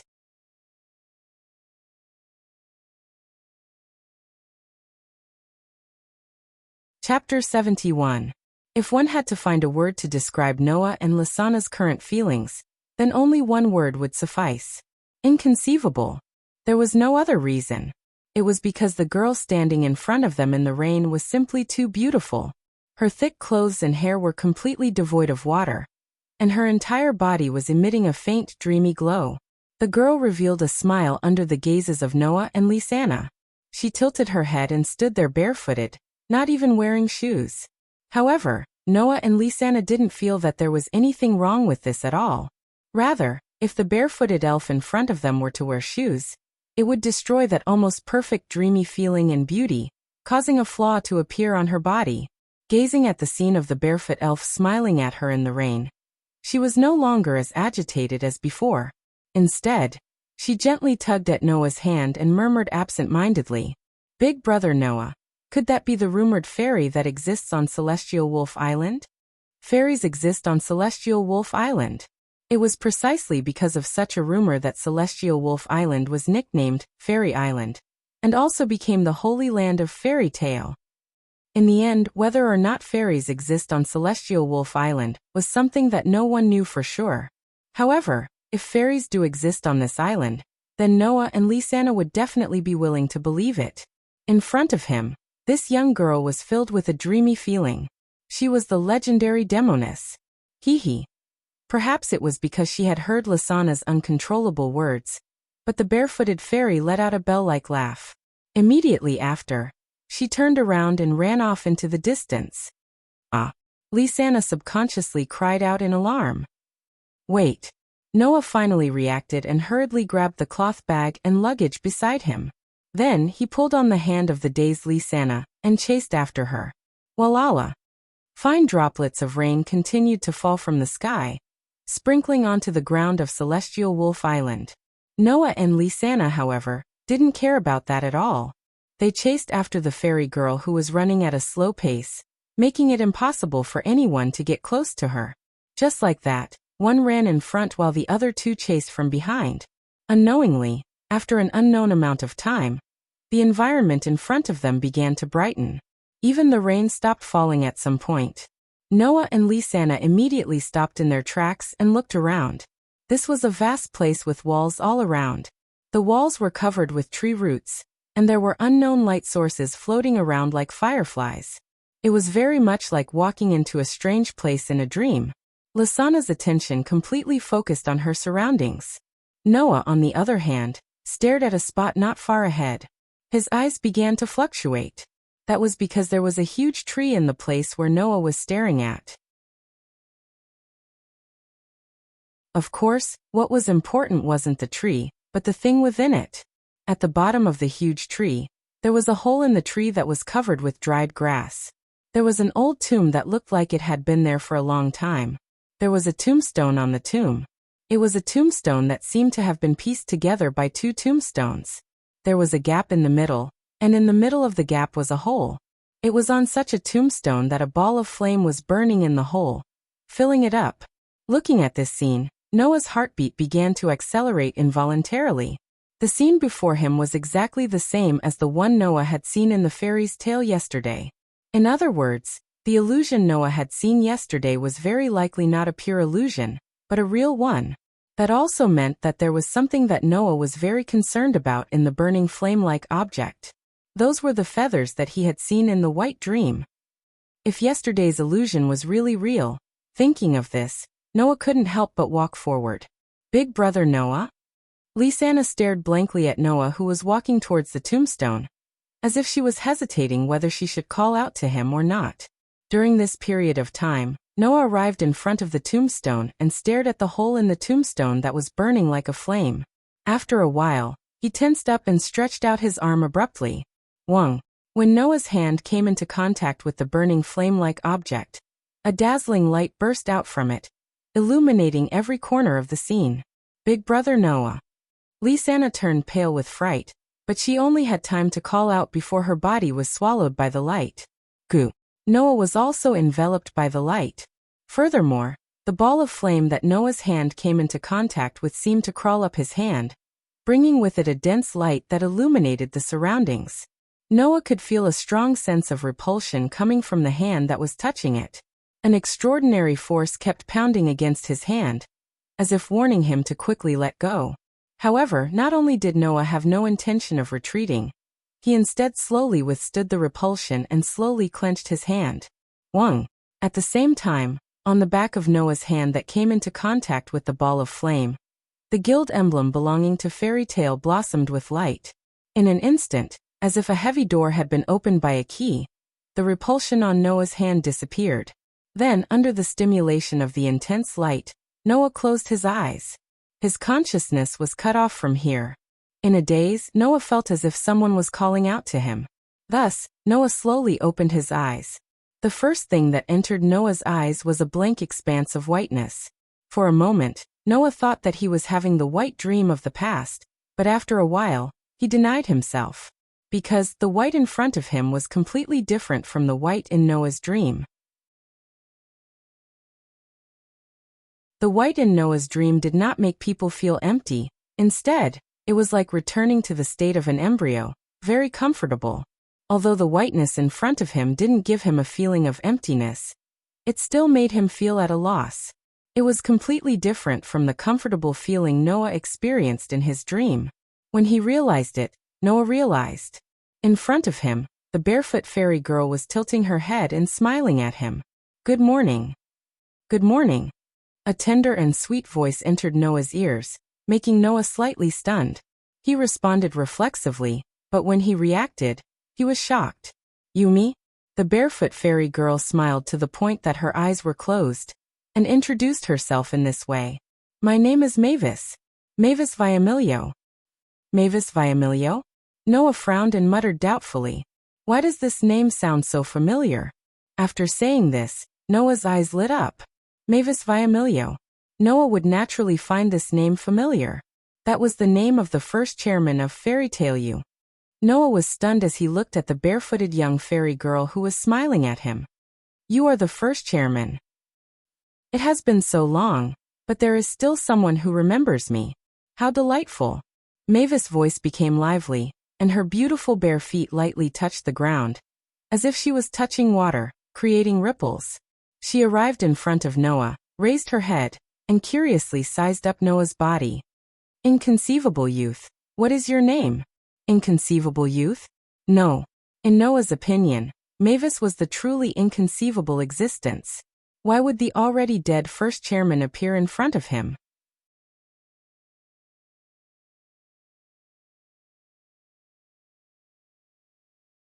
Chapter 72. Mavis was standing less than a meter away from him. She was sizing him up with great interest. Traces of light could be seen flickering in her dark green eyes. She had a very gentle smile on her face. Noah muttered to himself for a moment. My name is Noah. Noah Dole. Noah first reported his name.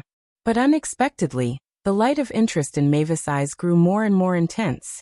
Dole? Could it be that you are Yuri's descendant? Hearing this question, Noah, who originally had some doubts about Mavis's identity, started to have some doubts about it. Yuri Dole. This name was not unfamiliar to Noah. The owner of this name was Noah's grandfather, the current president of Fairy Tale, Makarov's father. In other words, Yuri Dole could be considered as Noah's great-grandfather. Thus, Noah did not specifically deny it. He nodded and gave a simple reply. Yuri's great-grandfather's son is my grandfather who adopted me. I am the adopted grandson of Fairy Tale's current president, Makarov. So it's like that. The smile on Mavis's face became somewhat dazzling. She appeared to be very happy. To think that there's such an inconceivable existence like you in Fairy Tale. Looks like Fairy Tale has become very interesting now. Hey, Noah could not help but ask. Are you really the first president? Really? Mavis forcefully nodded her head. As if to increase her persuasiveness, she uttered those words. Although I am only a specter right now. Specter?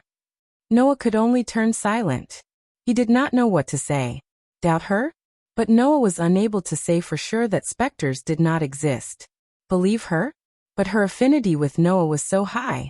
She was not at all like the first president who left behind many legends. Furthermore, Noah still had many questions in his heart. Mixed together with the question of whether Mavis was truly the first-generation chairman, Noah didn't know which question to resolve first, causing him to sink into distress. Of course, Noah did have many questions in his heart, but Mavis did not. Thus, after looking at Noah for a while, Mavis tilted her head and smiled as she spoke. I know you are actually looking for this thing, right? After saying that, Mavis extended her hand. In the next moment, a transparent crystal ball suddenly appeared in the empty sky and slowly fell into Mavis' hand. Dong. Almost at the same time when the transparent crystal ball appeared on the scene, Noah's heart suddenly thumped to a degree that could be clearly heard even if it wasn't pressed against his chest. The transparent crystal ball in Mavis' hand blossomed with a dazzling radiance. Within this dazzling radiance, regardless of whether it was Noah or Mavis, both of them could feel an emotion as if it was alive. Joy. Suspended within the transparent crystal ball was some kind of existence. Just like a human, it was emitting an emotion called joy. It was as if it had finally found its family after being lost for many years. The existence that was floating inside the transparent crystal ball-like crystal was the thing that Noah was most concerned about on this trip. A broken feather. Sure enough, this child is related to you. She could clearly feel the joy emitted from the broken feathers floating inside the transparent crystal ball, as well as the loud heartbeat coming from Noah's body. An indescribable radiance appeared on Mavis' adorable childlike face. It's no wonder that after you entered Heavenly Wolf Island, this child, who was always like an inanimate object, would suddenly become so fretful as if it was alive. Finding you was truly the right choice. Hearing this, Noah bitterly laughed. Clutching his heart, he resisted the feeling that was continuously surging within his body. That was also joy. Of course, Noah's heart was also surging with complex emotions at the same time. The appearance of the feather proved that the white dream that Noah had been living in since he was a child was very likely to be real. Furthermore, it was very likely that it was closely related to Noah's past, or the secret of his existence and birth. If that was the case, then the feather in front of him was the key to unraveling Noah's mysterious past. Thinking of this, how could Noah's feelings not be complicated?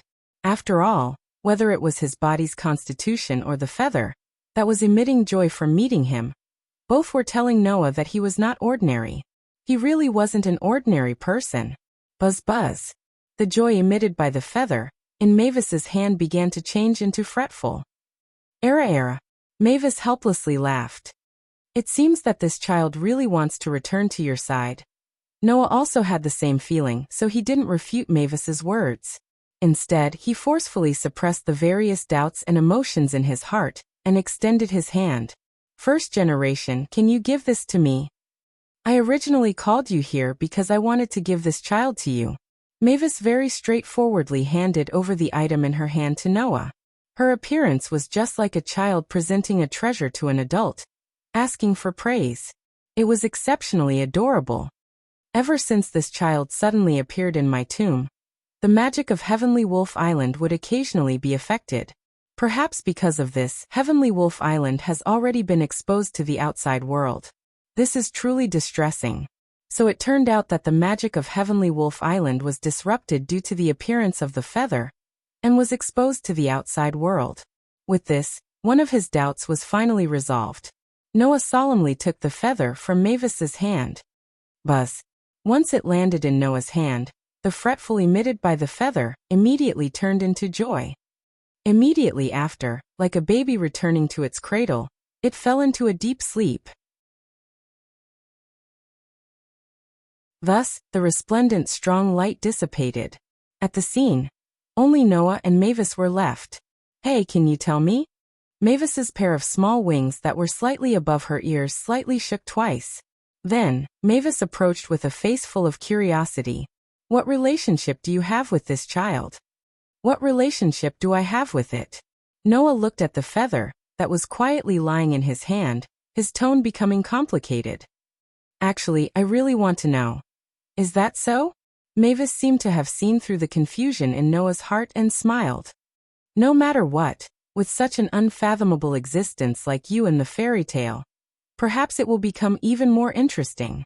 Moreover, you are the grandson of the third generation and have a heart that is tightly linked to the fairy tale. I believe that one day, you will be able to find your own answer."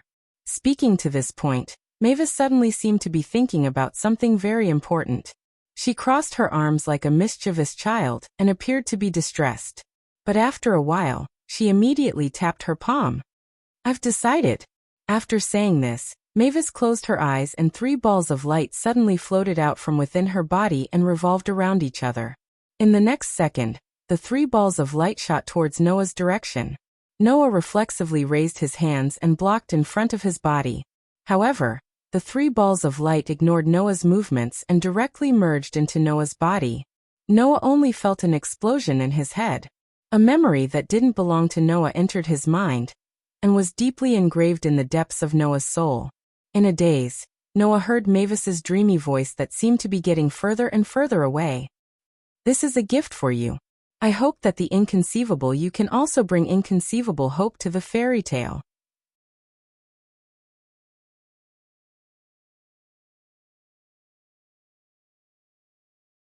Chapter 73. Big Brother Noah. Big Brother Noah. Big Brother Noah. Just like in his dreams, Noah's familiar voice sounded with a hint of worry, waking him up. "Big Brother Noah." As Noah slowly opened his eyes, the worry in her voice disappeared and was replaced with surprise. Noah saw her face full of surprise, causing Noah to wake up. "Lisanna." "Yes." Lisanna nodded heavily and let out a sigh of relief. "That's great. Big Brother Noah, you're finally awake. I thought something happened to you." Seeing her expression of relief that couldn't be faked, Noah rubbed her head in shame. "Sorry for making you worry. It's good that you're fine," she said with a shake of her head. "Big Brother Noah, why did you suddenly seem to have lost consciousness?" "About that." Noah scratched his face and laughed bitterly. "I don't know how to explain it all of a sudden. I'm not too sure myself, but if I'm not wrong, the firstborn pulled me into a place similar to a mental world. That's why I'm like that, right?" "Firstborn?" She tilted her head in confusion. Upon seeing this, Noah didn't explain in detail. Instead, he continued to stroke her head while looking ahead. Over there, the tombstone of the first president of Fairy Tale was still as old as ever. The hole in the middle of the tombstone was still the same as before, as if it was filled with burning flames. Although there was no heat, there was still a warm glow coming from it. At first, Noah didn't know what the burning flame-like thing was, but now he knew. Anyone who knew about Mavis Viamilio and Fairy Tale would know that there were 3 world-famous magics in Fairy Tale. They were created by the first president of the Fairy Tale, Mavis Viamilio, and only the members of the Fairy Tale could use these 3 super spells. The so-called super magic referred to super magic that only had exceptionally strong magic power, and even had to meet certain conditions. It was a super magic that was much more powerful than ordinary magic, or even the lost magic that existed since the ancient times. It was a super magic with earth-shattering power. Magics like that were not only powerful, they were extremely rare. Even the 10 great magi saints who represented the pinnacle of the magic world might not have them. It could be said that they were existences that every magus would covet. Within Fairy Tale, there were 3 such magics. However, ever since the firstborn president of Fairy Tale, Mavis Viamilio, passed away, only one of the 3 magics of Fairy Tale was passed down. It was in the hands of the past presidents of Fairy Tale. The other 2 magics were completely lost and became lost magics. Inside the burning flame on the tombstone that belonged to the first chairman of Fairy Tale, one of the 3 great spells of Fairy Tale was sealed within. If the Magi of the outside world were to know about this, it might lead to a war between the Magi on Celestial Wolf Island. After all, if one could really master a magic, even if they couldn't become a figure like the 10 great Magi saints, they could still occupy a place in the magic world. Even Noah couldn't help but be interested. Of course, that was in the past. Noah closed his eyes. At this moment, in Noah's mind, memories that didn't originally belong to him began to appear. There were 3 spells recorded in this memory. These were the 3 major spells of the fairy's tale. Now these 3 magics, which even the president of Fairy Tale had only mastered 1, were clearly engraved in Noah's mind. As long as Noah was willing, he could start learning these 3 world-famous magics at any time. Thus, one of the 3 magics of Fairy Tale sealed within the tombstone was no longer able to arouse Noah's interest. Phew. Noah lightly exhaled, opened his eyes, and spoke softly to the tombstone in front of him. What a precious gift. Lisanna blinked. Big brother Noah, what did you just say? Nothing. Noah tidied up his emotions, turned around, and walked outside. Let's go. Lisanna. Go. Lisanna hurriedly followed. Go where? Noah said without turning his head. Back to the guild. Lisanna was even more baffled. Then, are we not going to deal with the mana disorder problem on Celestial Wolf Island? That's already been dealt with. Dealt with? Lisanna angrily shouted as countless question marks popped up in her head. What the hell is going on? Explain it to me. In the midst of the commotion, Noah and Lisanna gradually left the place. In front of the old tombstone, the fairy-like girl had appeared there at some point. She looked at Noah's gradually blurring figure from afar, and after a long time, she let out a tinkling laugh. Bless you. The young man who makes others feel incredible and unusually warm. What? In the Fairy Tale Guild, Makarov's frantic screams reverberated throughout the sky of Magnolia. Even the buildings in Fairy Tale seemed to be trembling. You said you saw President Mavis on Celestial Wolf Island. Standing in front of Makarov, Noah closed one of his eyes after being yelled at by him. Lisanna couldn't help but cover her ears. Apart from Noah and Lisanna, the other members of Fairy Tale widened their eyes in shock. Is this for real? Gray's mouth twitched. The first president's ghost is on Celestial Wolf Island? You're joking, right? Alusha said as she crossed her arms and muttered to herself. No, it's possible if it's Lisanna, but Noah wouldn't make such a joke. Ghost? Naz also crossed his arms with a distressed expression. After a long while, he looked at Habi who was flying beside him. Hey, are ghosts tasty? Wow. Habi narrowed his eyes. This person is dumber than a cat. You, too. Mira said with a look of hatred. Since you didn't bring me along. Are you two telling the truth? Makarov asked solemnly. You can't joke about this. Actually, I don't know if I should believe it myself. This is what Big Bro Noah told me. Lisanna pointed at her face with her finger and acted as if she was recalling something. But if it's true that we saw a girl on Celestial Wolf Island, then I saw her too. But I don't know if it's the first president. This... Makarov was confused for a moment before he looked at Noah. Then, what did President Mavis say to you? Noah glanced at everyone around him. When he realized that everyone was staring at him, he lowered his head. The look in his eyes became indiscernible and undetectable. Should he tell everyone in the guild the truth?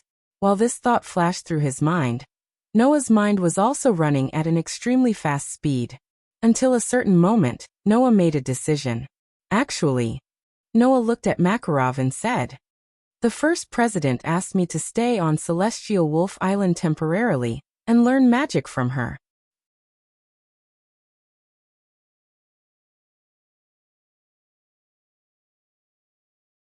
Chapter 74. It was nighttime. Lying on his bed, Noah stared at the ceiling not too far away from him. Thousands of thoughts flashed through his mind. Reaching out his hand, he touched his chest. Noah could feel that his heart was beating at an intense frequency. This was a feeling that only Noah knew. Why would his heart beat in such a way? Noah had no idea. However, Noah had a feeling in his heart that something was calling out to him. Noah's intuition told him, if he answered this call, then he would leave the fairy's tale. This feeling started when Noah obtained the feather from Mavis. Since it was related to obtaining the feather, then, even if this feeling was extremely mysterious, the possibility of it becoming reality was extremely high. Sigh. Noah sighed faintly. Actually, in the beginning, Noah didn't want to respond to this call at all. Noah didn't want to leave the fairy tale at all. This was Noah's home. Everything about Noah started from the fairy tale guild. Based on the current situation, the feather was extremely likely to be related to Noah's origin, existence, and birth. After obtaining the feather, he felt as if he had to return to a certain place. If Noah really responded to it, then unraveling the secret of Noah's origin, existence, and birth shouldn't be impossible. However, if he had to leave the fairy tale as the price, then Noah would rather give up. This was Noah's original thought. As for the reason why Noah changed his mind, it was because he suddenly remembered Mavis's words. There is a heart that is tightly linked to the fairy tale. Noah clutched his chest, feeling the unnatural movement there. He closed his eyes and fell into deep thought. Then, no matter how far away I am, will I always return here? This was a completely baseless feeling. However, wasn't the feeling that made Noah leave the fairy tale also completely baseless? Since these were both baseless feelings, if he could believe the former, why couldn't he believe the latter? With that thought in mind, Noah's heart surprisingly calmed down. Even the throbbing in his chest began to subside. Noah had already decided. No matter what, he had to try first. Otherwise, this might become something that Noah would never be able to let go of for the rest of his life. In order to not let Makarov and the people around him worry, Noah said those words during the day. To go to the Sky Wolf Island and learn magic from the first President Mavis. In this way, everyone would not have to worry needlessly. In fact, it was just as Noah had thought.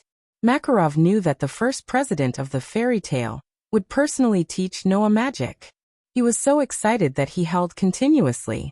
However, he did not object and allowed Noah to make his own decision. Alusha, Gray, Naz and the others knew that Noah, who had just returned, was going to leave for a period of time because of his training. They made a lot of noise, but in the end, they did not stop Noah and expressed their support. Only Lisanna, after Noah mentioned that he would be going to the Sky Wolf Island for a period of time, kept her head down and did not say a word.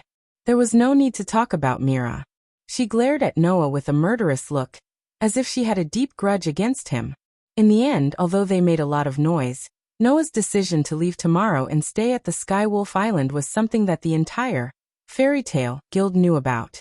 And Noah had already made up his mind. Tomorrow, he would try to respond to that strange feeling. But what happened to Lisanna? Noah could not help but mutter this sentence. In the next moment, he heard the sound of his room door being opened. At that moment, Noah hurriedly got up.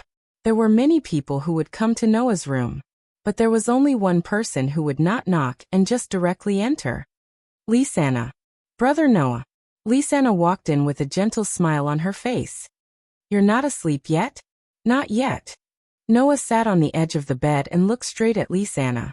Seeing that there was nothing wrong with her, he heaved a sigh of relief and smiled in response. What about you? Why are you here so late? I wanted to chat with you. Lisanna walked directly to Noah's side and sat down. However, her eyes were fixed on Noah and fixed on Noah. Seeing Lisanna like this, Noah sighed inwardly.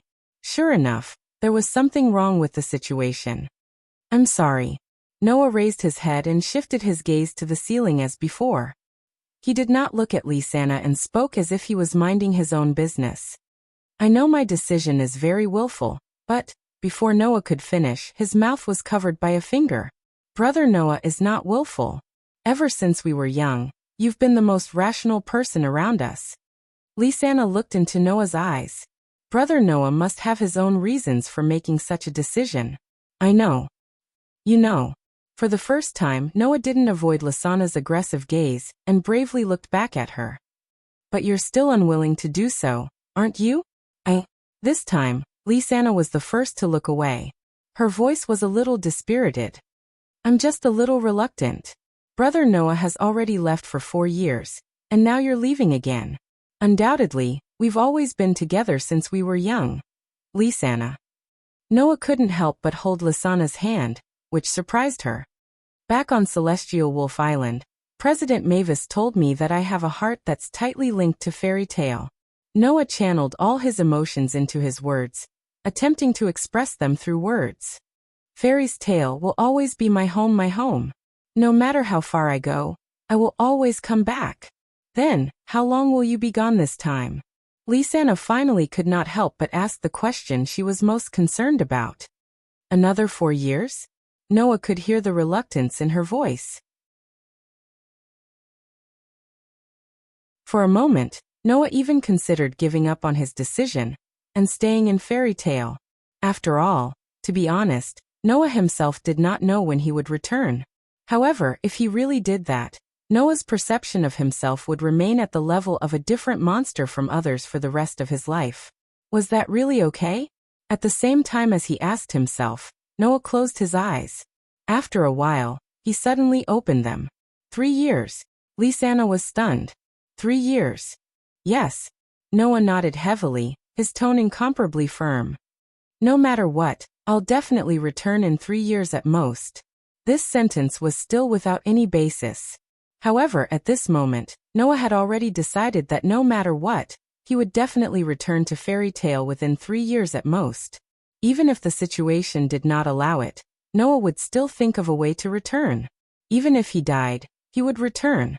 This was Noah's determination. Perhaps she saw something from Noah's attitude. Lisanna finally smiled sweetly, held Noah's hand, closed her eyes, and leaned her head on Noah's shoulder. Noah's heart was also deeply touched. Leaning on Lisanna's head, he also closed his eyes and did not speak, allowing time to pass.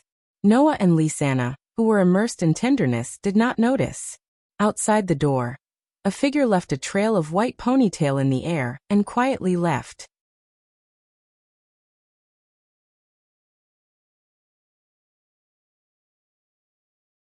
Chapter 75.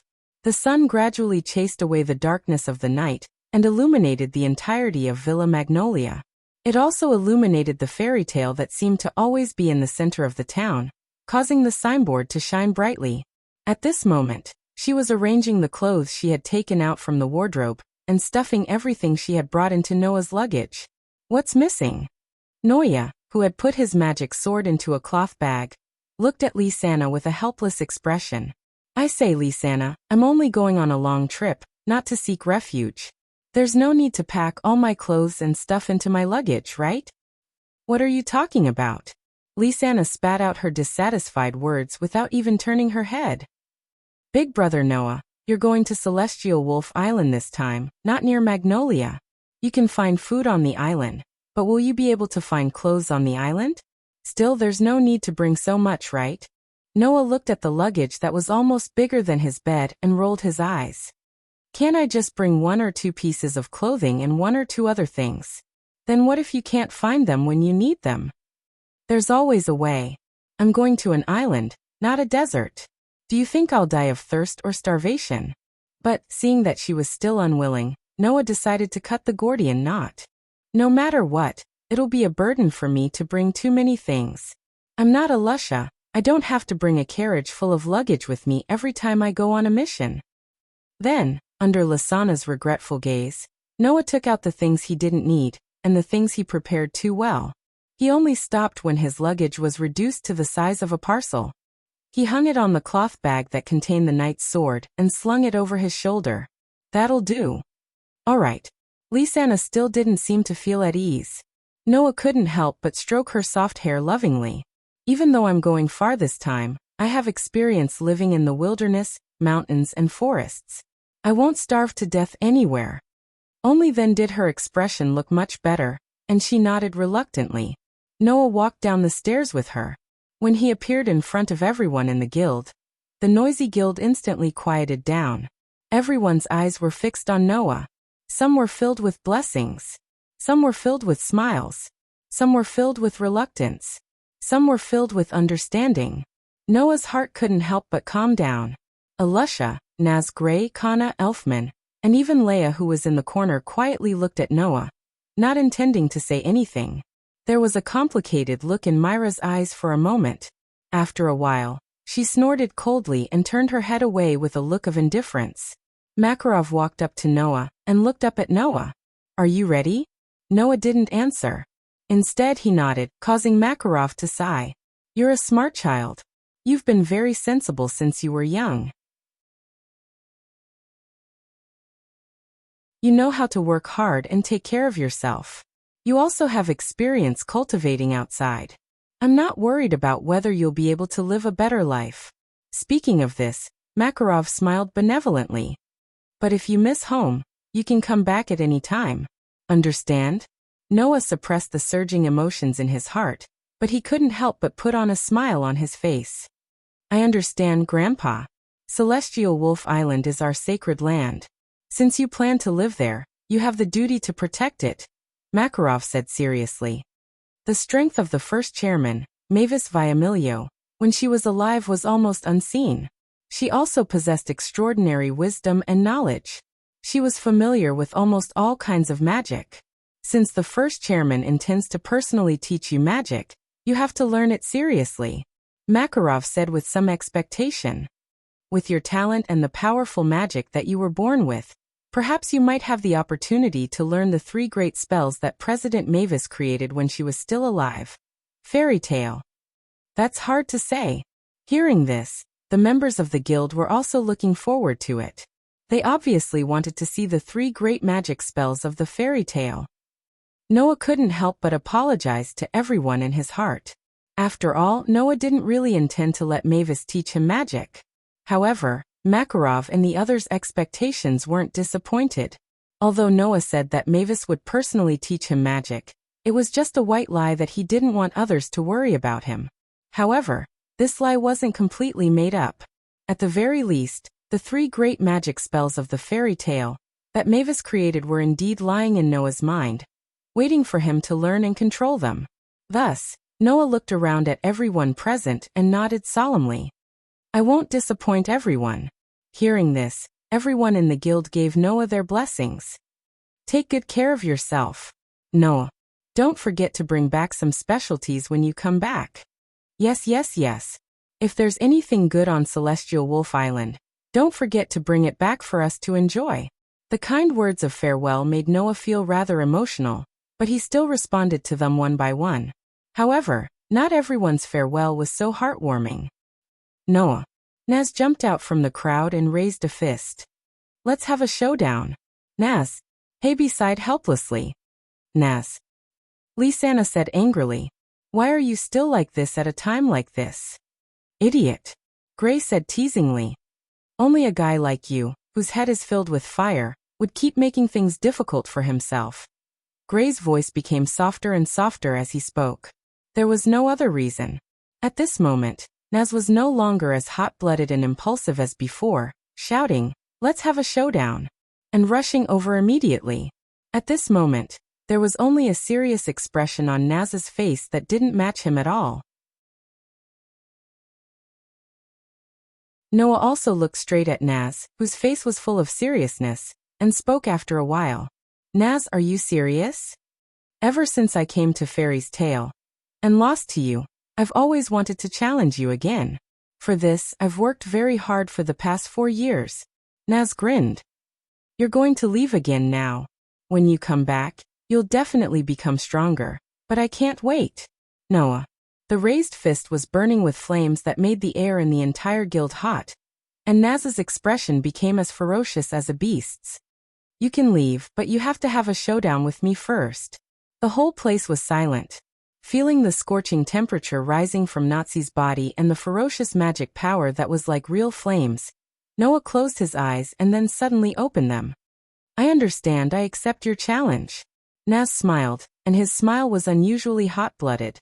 "I'm burning." Fairy's Tale. In front of the guild's main entrance. Thinking about it carefully, the last time the 2 of us fought under such circumstances was 4 years ago. Noah took off the luggage hanging on the cloth bag containing the magic knight's sword and threw it aside. He looked at Naz opposite him, and the corners of his mouth slowly rose. 4 years ago, I fought with you and killed us here. In the blink of an eye, 4 years have passed. I'm not the same as 4 years ago. Naz was like a cheetah that was about to pounce forward. He lowered his body and stared at Noah. This time, I'll definitely defeat you. The smile on Noah's face gradually widened, and one of his hands held the bag that contained the magic knight sword tightly. Then let me see it.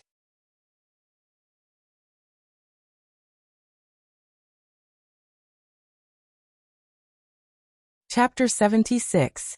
The battle began abruptly in an atmosphere that was on the verge of breaking out. Boom! With an explosive sound, Nazi lowered his body like a cheetah. Scorching flames rose from his body and wrapped around Nazi's body. Nazi opened his mouth without warning, and the flames around his body flowed into his mouth like a stream of air. Fire dragons. In the next moment, Naz opened his mouth in Noah's direction. Roar! A blast of flames shot out of Naz's mouth. It grew bigger and bigger as it charged. With extreme heat, it evaporated the atmosphere and shattered the earth. It blew towards Noah's direction amidst the dust and turbulence. Noah's vision was filled with flames and his cheeks were getting warmer because of the approaching flames. However, he was still as calm as ever with a smile on his face.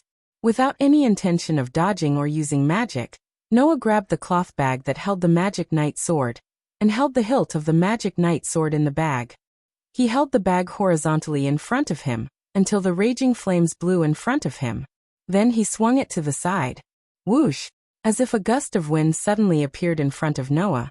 The scorching flames were disrupted by an invisible force when Noah swung the cloth bag that held the magic knight sword.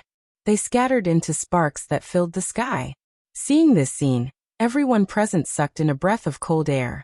He didn't use magic, didn't unsheath the sword, and didn't even open the cloth bag that held the magic knight sword.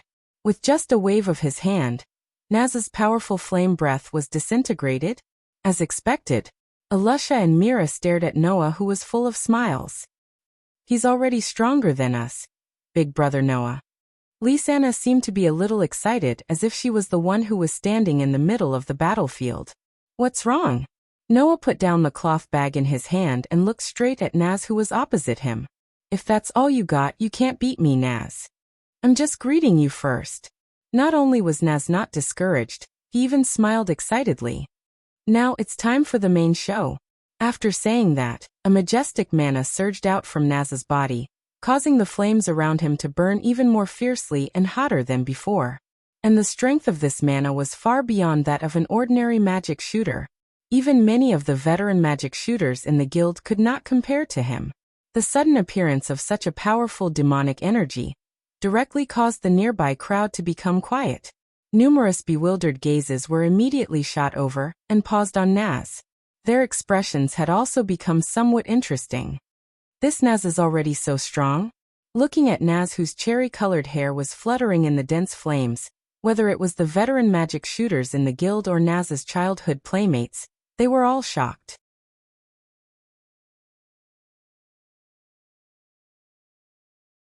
Although Naz was always clamoring to duel with someone, almost no one had seen Naz's full strength in these years, not even Gray, who played with him every day.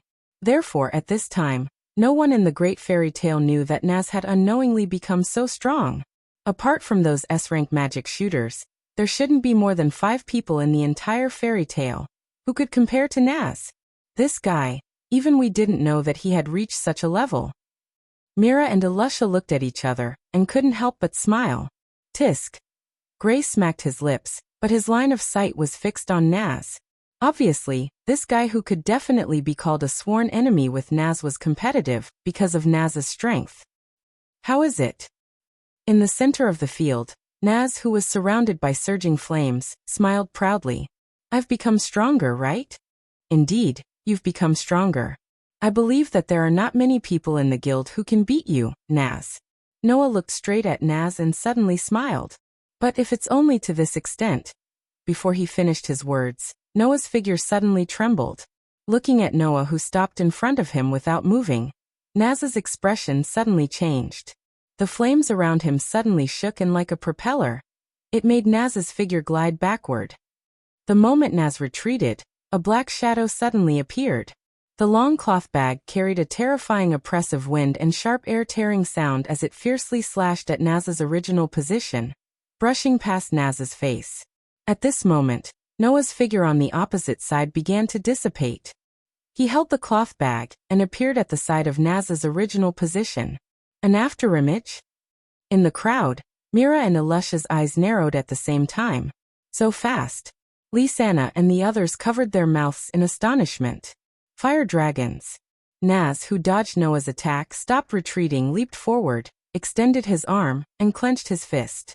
The flames on his body instantly gathered on his fist, bringing along a scorching wind as he smashed his fist toward Noah's chest. Iron Fist. The fiery wind pounced and mercilessly hit Noah's face, making Noah's face gradually become hotter and hotter. However, in the face of Naz's violent attack, Noah's expression remained unchanged. He bent his wrist slightly, and the long cloth bag in his hand suddenly flew out and blocked in front of Noah like a shield. Bang! In the muffled sound, Naz's violent punch hit the cloth bag, stirring up dense sparks and wind waves. However, it didn't even burn a layer of skin on the cloth bag. The reason was simple. Noah had already covered the entire cloth bag with his mana.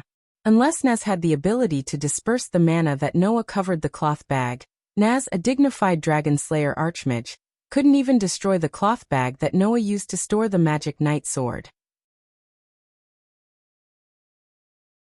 Naz's brain wasn't very bright, but when it came to battle, his brain would turn and he naturally understood what was going on. At that moment, Naz let out a dragon-like roar. It's not over yet. The moment the roar fell, Naz crazily waved his fists burning with flames. Scorching hot fists like a storm poured towards Noah's body. Red Lotus Fire Dragon Fists. The fiery fist, which was like a jet of fire, shrouded Noah's body in an overwhelming manner. It was mixed with a blazing wind, wrapping every part of Noah's body. There was no trace of mercy at all. Naz's violent and ferocious offensive made Noah raise his eyebrows. A trace of sharpness emerged in his eyes. He slightly lifted his foot and took a step forward, his body nimbly dodging left and right. Chi. Naz's storm-like Red Lotus Fire Dragon Fists actually brushed past Noah's body and landed in the air. They were all dodged by Noah. Occasionally, Noah would wave the cloth bag in his hand to resist some of the flames. The sparks that erupted illuminated Noah's young face. Thus, in the flames that filled the sky, one could clearly see if one observed carefully. Noah's line of sight was tightly fixed on one of the fire beams that covered the sky. Suddenly, Noah's figure stopped and no longer dodged. His eyes shone brightly. The cloth bag in his hand was like a heavy sword, directly thrusting out and hitting one of the fire beams that filled the sky. A muffled sound slowly sounded. The fire beams that filled the sky also abruptly dissipated. Only Naz's stagnant fist and the cloth bag heavily collided, stirring up a strong wind.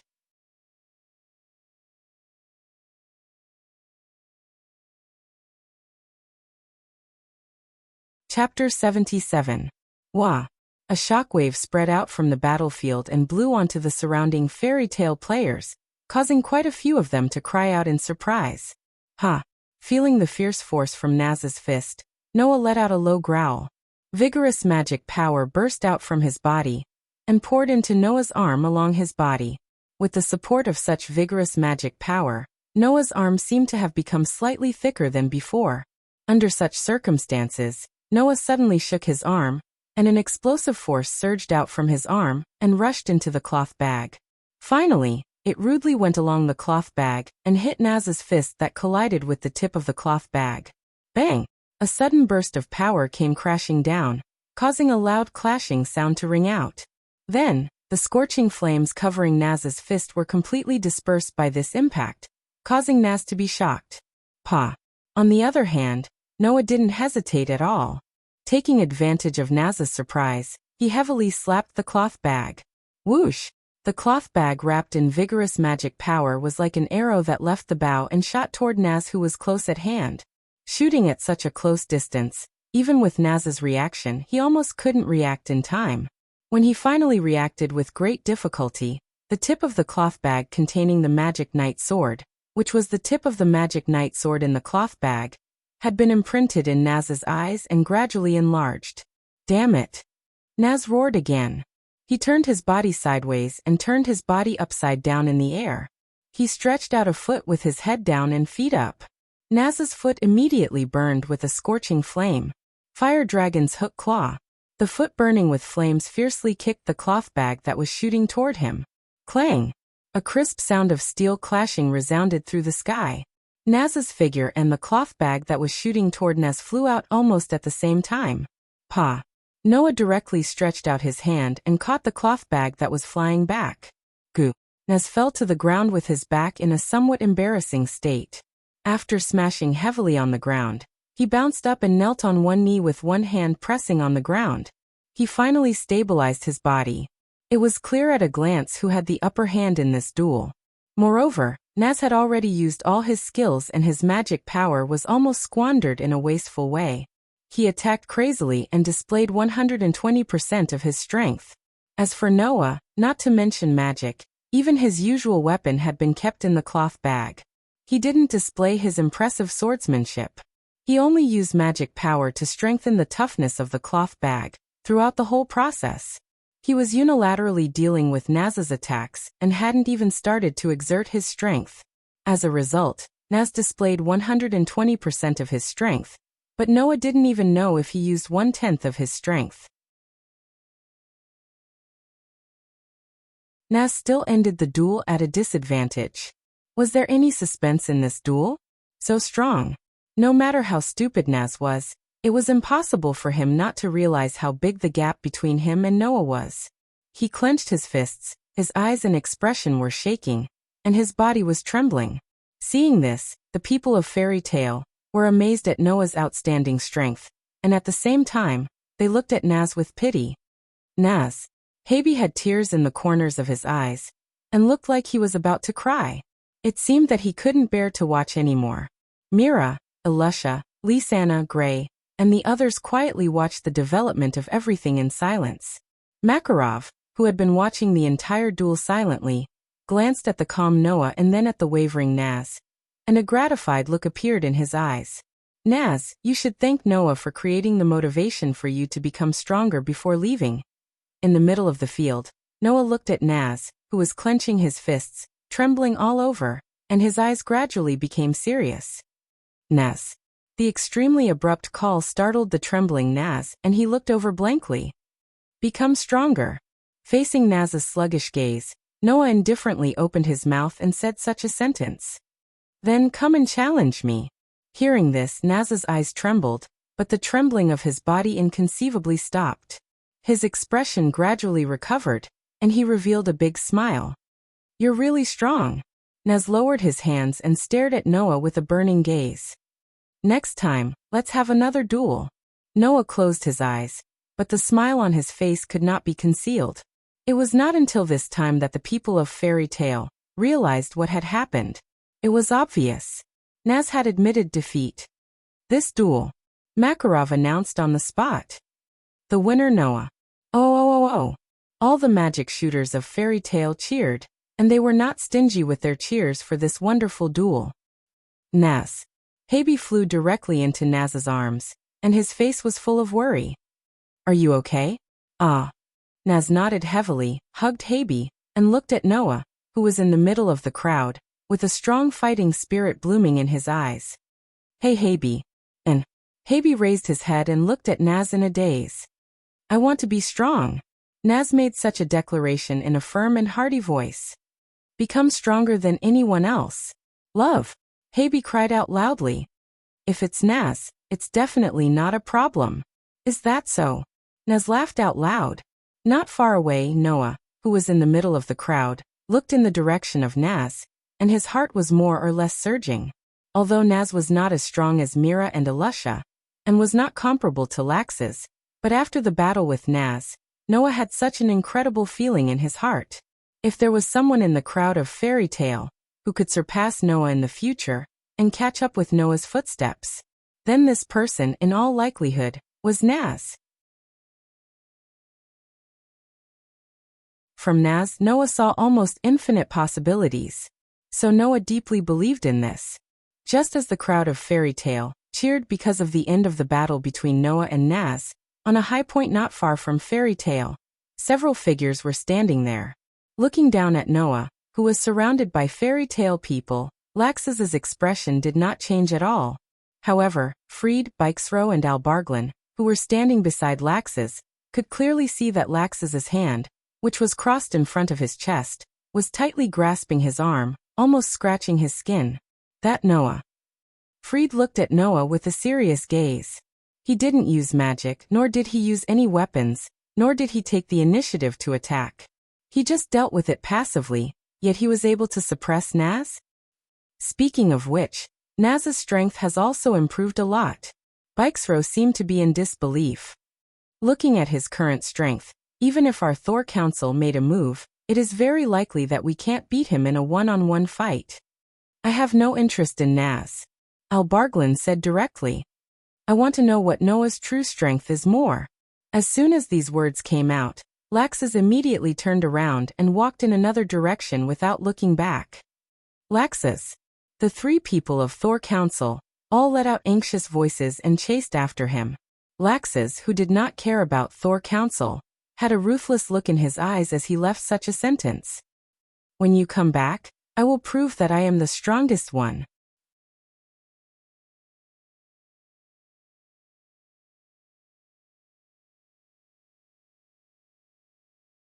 Chapter 78. At the port of Magnolia, a ship was anchored there. The captain was letting the workers unload the cargo from the ship while glancing to the side from time to time, as if waiting for something. In the captain's line of sight, the magic shooters of Fairy Tale were gathered here. Their gazes were focused on Noah, and they did not speak for a long time. Noah was the same. His gaze swept over his companions again, and again until the captain of the ship not far away cast an urging gaze at him. He took a deep breath and nodded to everyone. Everyone, let's part here. Brother Noah. Lisanna was the first to call out to Noah, her face full of reluctance. Remember to take good care of yourself. Don't worry. Noah stepped forward and patted Lisanna's little head. This is not the first time I've left Fairy Tale for training. You don't have to worry too much. That's true, Elisha said as if she was joking. With Noah's strength, even if he encounters a shipwreck, he will be able to survive. We don't have to worry about him at all. Well, although I'm not very familiar with Celestial Wolf Island. Since the first president is there, even a ghost can take care of Noah, right? Gray was dressed neatly, which was rare for him. He smiled at Noah. Don't let the people who have passed away worry about you. Let's fight again next time. Naz clenched his fists and grinned. Next time I will definitely not lose again. Love. Harpy called out energetically. Then, he reluctantly took out a fish from his backpack. He was drooling while holding back his tears. With trembling cat paws, he handed the fish to Noah. I'll give you my most precious treasure. Boo-hoo-hoo. I'll accept your kindness. Noah said, not knowing whether to laugh or cry. Since it's so precious, keep it well. Don't waste it. Love. Like acting in a play, Harpy rapidly took back the fish. His funny performance dispersed a lot of the sadness before the departure, causing many people to reveal smiles. Bon voyage. Karna, Lebby, and the others only said this one sentence and didn't say anything else. Everything was understood without words. Noah nodded in response. Then he paused for a moment and turned to look at Lisanna's side. There, Mira was still wearing her revealing and sexy clothes. Her white ponytail was casually hanging behind her back. She crossed her arms and didn't say a single word. Umph. Seeing that Noah was looking at him, Mira dodged his gaze for a moment. Then he snorted and turned his head away, looking like he had no intention of saying anything. Seeing this, Noah shrugged and said mockingly, I hope you'll become gentler when I come back. Do you want to fight? Mira blushed and glared at Noah. Her face was full of murderous intent, but the words that came out of her mouth were like that. Will you come back if I become gentler? Noah raised his eyebrows. After seriously considering it for a while, he said with a bit of amusement. That's not impossible. When you become gentler, it'll be about time for me to come back. Myra's expression froze and she fell silent. Nobody saw that Myra's beautiful eyes flashed with undetectable thought as she lowered her head. She muttered softly in a voice that only she could hear. I'll come back if I become gentler? Elfman. Noah raised his head and looked at Elfman, who was taller than him. I hope that when I come back, you can become a little more manly and not be bullied by Mira. You have to learn how to protect your family, understand? Protect my family. Elfman was stunned at first, then looked at Mira and Lisanna with a look of determination in his eyes. I want to become a man. Protect my family. That's the way. Noah patted Elfman's shoulder and finally looked at Makarov. Be careful. That simple and comprehensive sentence expressed all the emotions in Makarov's heart. I know. Noah took a step back and glanced at all of his fairy tale companions again. Then everyone, I'll take my leave first. See you in the near future. After saying that, Noah didn't hesitate any longer. He directly boarded the ship that had finished moving the goods while the captain's expression softened. Goodbye. Goodbye. No. Brother Noah. Come back soon. Train hard. Don't let the first generation look down on you. We're looking forward to the 3 major spells of fairy tale. Don't let us down. At the port, below the ship, the members of Fairy Tale waved at Noah one after another, causing a warm feeling to surge in Noah's heart as he turned his back. Under such circumstances, the ship slowly set sail and sailed towards the boundless ocean. On the deck, Noah, whose back was facing the port, only had one thought left in his mind. He hoped that he would not cry when he left. Noah. Just as Noah was thinking this, a loud call came from the port that was already very far away. Noah could not help but turn around and look in the direction of the port. In the next moment, Noah's body trembled, and a dazed expression appeared in his eyes for the first time. In an extremely orderly movement, the members of Fairy Tale standing at the port of Magnolia, led by Makarov, straightened one of their hands, stretched out their thumb and index finger, and pointed to the sky with an inverted 7 sign. That was a gesture that only those who were familiar with the fairy's tale, or those who were familiar with the fairy's tale would know. This was the meaning behind the gesture that was unique to the fairy tale. Noah's hand was already tightly grasping the edge of the ship. His body leaned forward as if to see his family. His hand that was holding the edge of the ship was trembling, and his expression was violently moved. All the emotions in his heart finally could not be controlled and all gushed out. Noah could only close his eyes and try his best to adjust his emotions. One of his hands was raised high above his head, and made the same gesture as the members of Fairy Tale, pointing to the sky. At this moment, Noah's heart was incomparably convinced of a fact. Only Fairy's Tale was his home. He would definitely come back again. Heavenly Wolf Island. Carrying the cloth bag with his luggage, Noah disembarked from the ship and once again boarded the sacred land of Fairy Tale. After 2 days, Noah once again came to Heavenly Wolf Island. He could clearly feel that Heavenly Wolf Island was slightly different from the first time he came here. This slight difference was that the magic that filled the ground of Heavenly Wolf Island was no longer chaotic like last time. Instead, it flowed in an orderly manner and gathered in the direction of the Heavenly Wolf Tree. Looking at the huge Heavenly Wolf Tree not far away, Noah closed his eyes and covered his chest with his hand. Dong dong. Almost at the same time, Noah's heart strangely stirred. The calling that he could always feel also became stronger. Noah did not hesitate. As if he wanted to grasp this feeling, Noah's chest tightened. Wong. Without warning, the space around Noah began to distort, enveloping Noah's body and swallowing Noah's figure. Then Noah disappeared from where he stood. You're tuning in to the Dreamy Chapters YouTube channel. We're so grateful for your support, and don't forget to subscribe to join us on this incredible journey through captivating stories. Your generosity through donations truly makes a world of difference, as it's the primary source of revenue that allows me to expand and enhance this channel for you. Thank you from the bottom of my heart for being a part of this adventure.